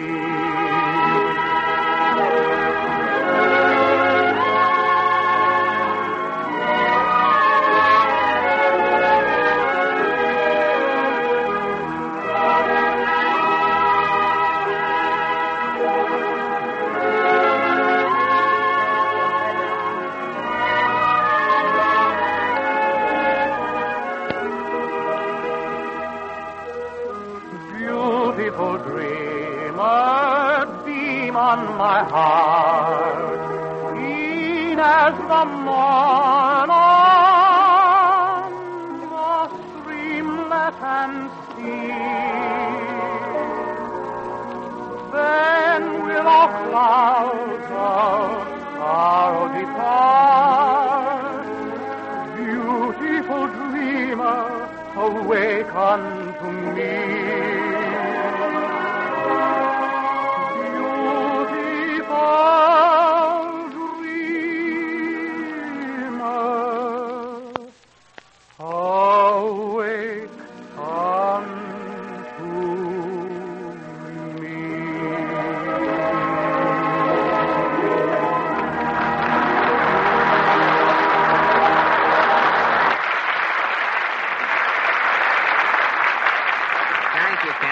Your cue, Larry Elliott. Now tell us about Sky Chief gasoline. Thank you, Fred. Ladies and gentlemen, Sky Chief is... Mr. Allen! Mr. Allen! Portland, you're interrupting Mr. Elliott's dissertation here. I know, but please don't let him talk about Sky Chief tonight, Mr. Allen.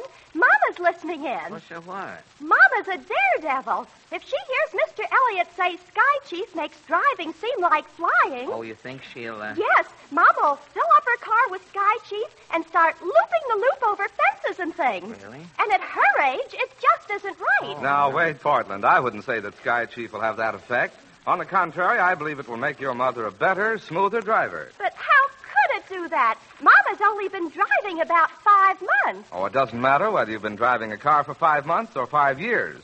When you step on the starter, you're eager for a quick getaway, aren't you? Yes. And when you reach a steep hill, you wish you were over it, don't you? Of course. And when you're in traffic, you don't like to shift, do you? Of course not. Well, that's why a different premium gasoline like Texaco Sky Chief can make your mental driving life easier and your performance as a driver smoother. And here's the reason. Texaco Sky Chief supplies you with flexible, surging power. Power that gives you satisfying takeoffs, thrilling glides over the hills, real confidence in traffic. Yes, Sky Chief has a way of bringing out the finest performance in any car.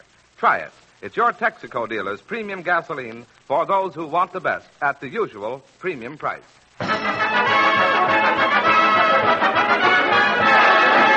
And And now, the Texaco Workshop players, ladies and gentlemen. Tonight, this battered little covey takes cognizance of the vogue that is sweeping radio at the moment. Tonight, they turn their artistic fluoroscope on the many programs that shower money on people in their studio audiences. You have all heard these philanthropic fiestas that clutter the networks. Whisk your dial to any number. What do you hear? Hello? Hello? This is the pot of gold calling. Ask It Basket is on the air. Double or nothing. Take it or leave it. Here's your money, Mr. Dope. 20 crisp new $1 bills 50 go crisp to. new bills go to. 1,000 crisp new bills go Double to. or nothing. Take it or leave it. Double. Nothing. Take it. Leave it. Here's your money. Money.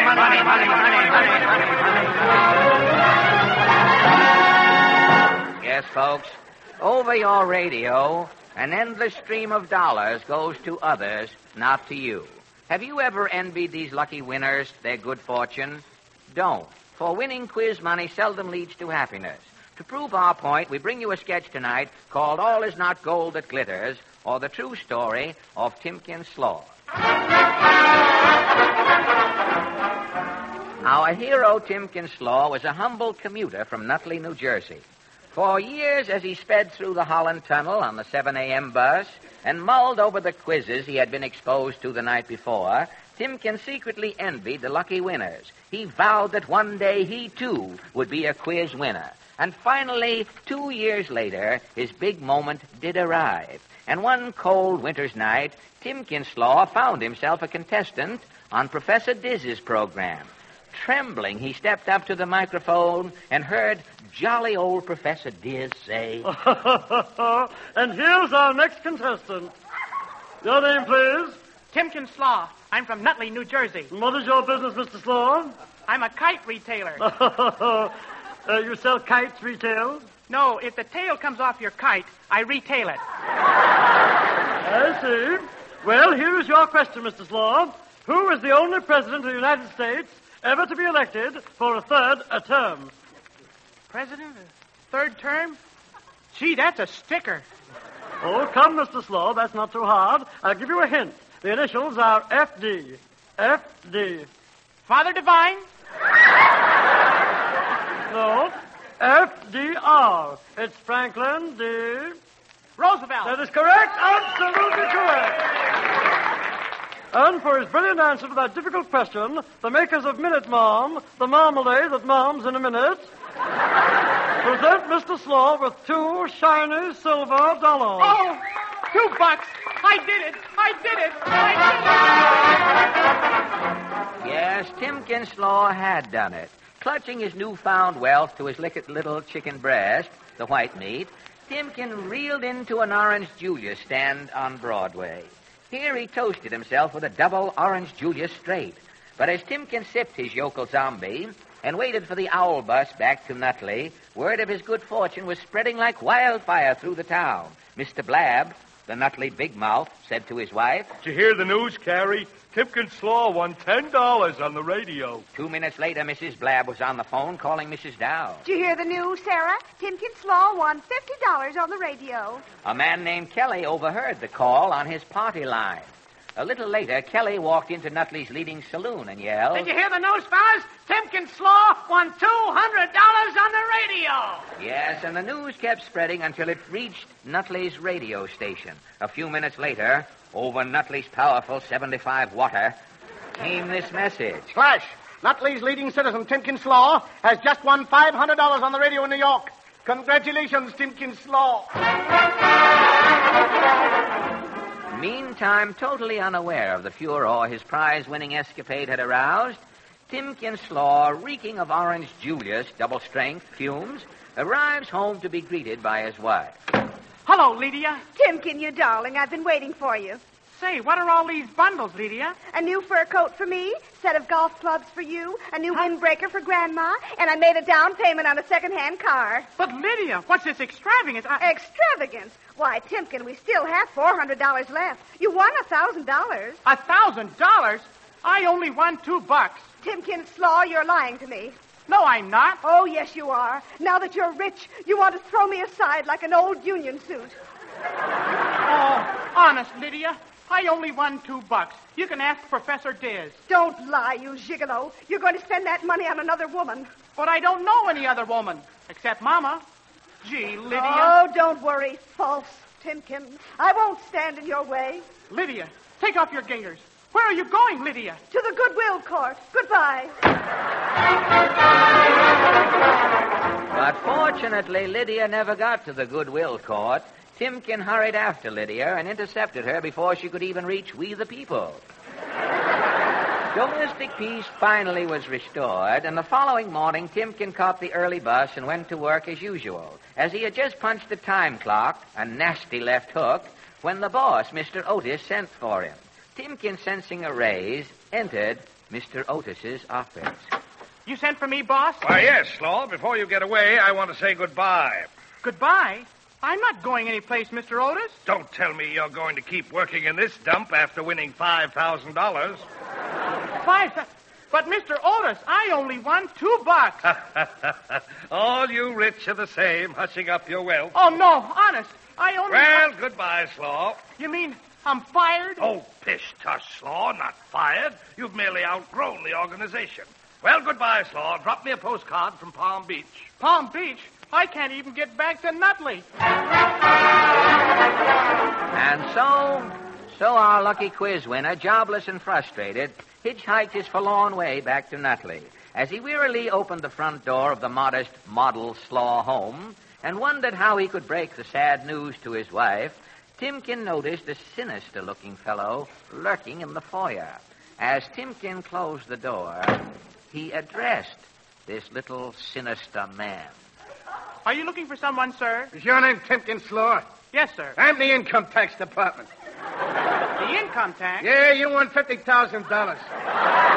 Uncle Sam wants his cut. $50,000? I only won $2. Evading your income tax, eh? You're coming with me. Coming where? I'm taking you to Hal. Hal Ickes? No, Hal Catraz.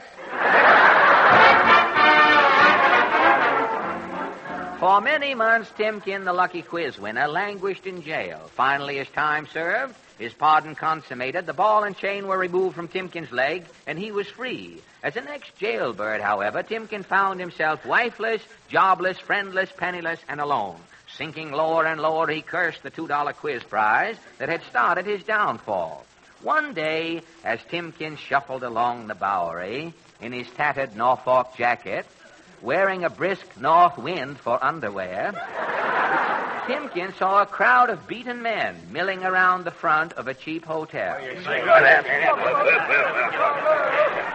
As Timken joined this mob of derelicts, a dapper gentleman in the center of the scum leaned out and addressed him. Hey, you, step in here, bum. Who, me? Yeah, what is your opinion of the world situation, Trash? I don't know. Not so good, I guess. Splendid. Very well put, Outcast. Our radio audience will get a kick out of your opinion. Radio audience? Is this a broadcast? This here's the Vox Drop program, bum. We're broadcasting from Happy Hyman's Flophouse right now. What's your name, Fleabait? Timken Slaw. Ladies and gentlemen of the radio audience, for his brilliant answer to our Vox Drop question, Timken Slaw gets 2 shiny silver dollars. Oh, no, not that. Anything but that, mister. A bum refusing money? Oh, I have my reasons, sir. Quit kidding. You won these $2. Here, I'll put them in your pocket. No, rather than that, I'll end it all. Hey, come out of that shooting gallery. Put down that gun. Goodbye, cruel world. No. Hey, speak to me, Bud.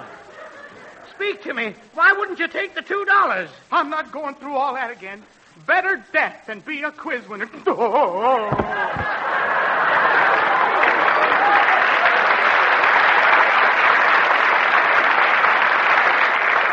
dead. Ladies and gentlemen of the radio audience, you have just heard this mysterious suicide. What is the motive back of it? Send in your answers to Vox Drop, folks. Join this exciting new Timken Slaw murder quiz. The person sending in the best answer will receive, absolutely free, 2 shiny silver dollars. Thus the fate of our lucky quiz winner, Timken Slaw. Even Timken's death started a new radio contest. The moral, ladies and gentlemen, is never envy the person you hear winning $2 on a radio quiz program. It is worth more than $2 to be seen in public with a master of ceremonies. The end. And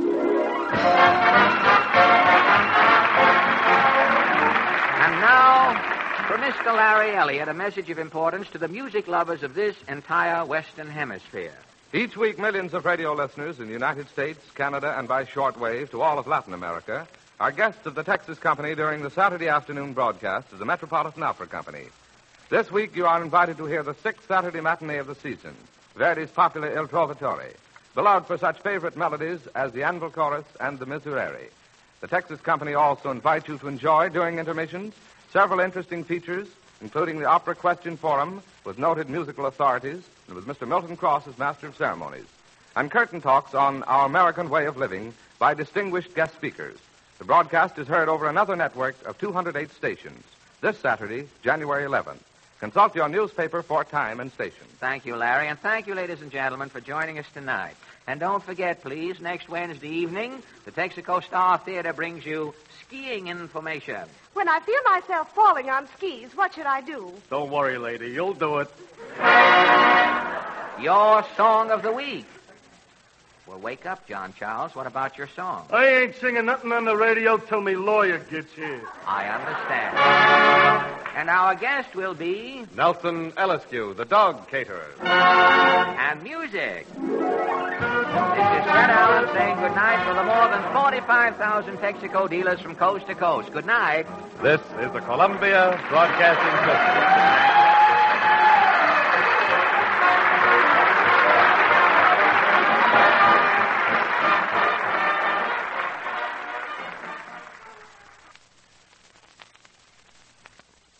Well, that's the way it was on January 8th, 1941, Wednesday, January 8th, 1941. I'm Henry Chop, your host. Let me remind you to check out our companion channel, the World War II newspaper channel. I know you've gotten some reminders throughout this video, but I think you will enjoy that channel immensely if you are into the 1940s and World War II and want to experience it as our grandparents, great-grandparents, in some cases, maybe even if you're really young, great-great-grandparents experienced it. Or if you're older, like a lot of my audience is, your grandparents or your parents. So check that, or maybe even you experienced it. So check out that channel. I think you'll find it interesting. Let me tell you what we have coming up tomorrow. In the next upload, which represents tomorrow in our timeline, January 9th, 1941. Of course, Jack Armstrong, the All-American Boy. We have a rehearsal for the Rudy Valley SEAL Test program, and then we have another 45-minute program, an interesting program called Louisville Looks at 1941. They interview some civic leaders and leaders in industry and what they think the outlook for Louisville, Kentucky will be for 1941. It's a rather interesting program. I think you'll enjoy that. All right, until then, let's turn off this old tube radio. That's our time machine. Good night. God bless. This changing world, this changing scene, where is it taking us? What does it mean?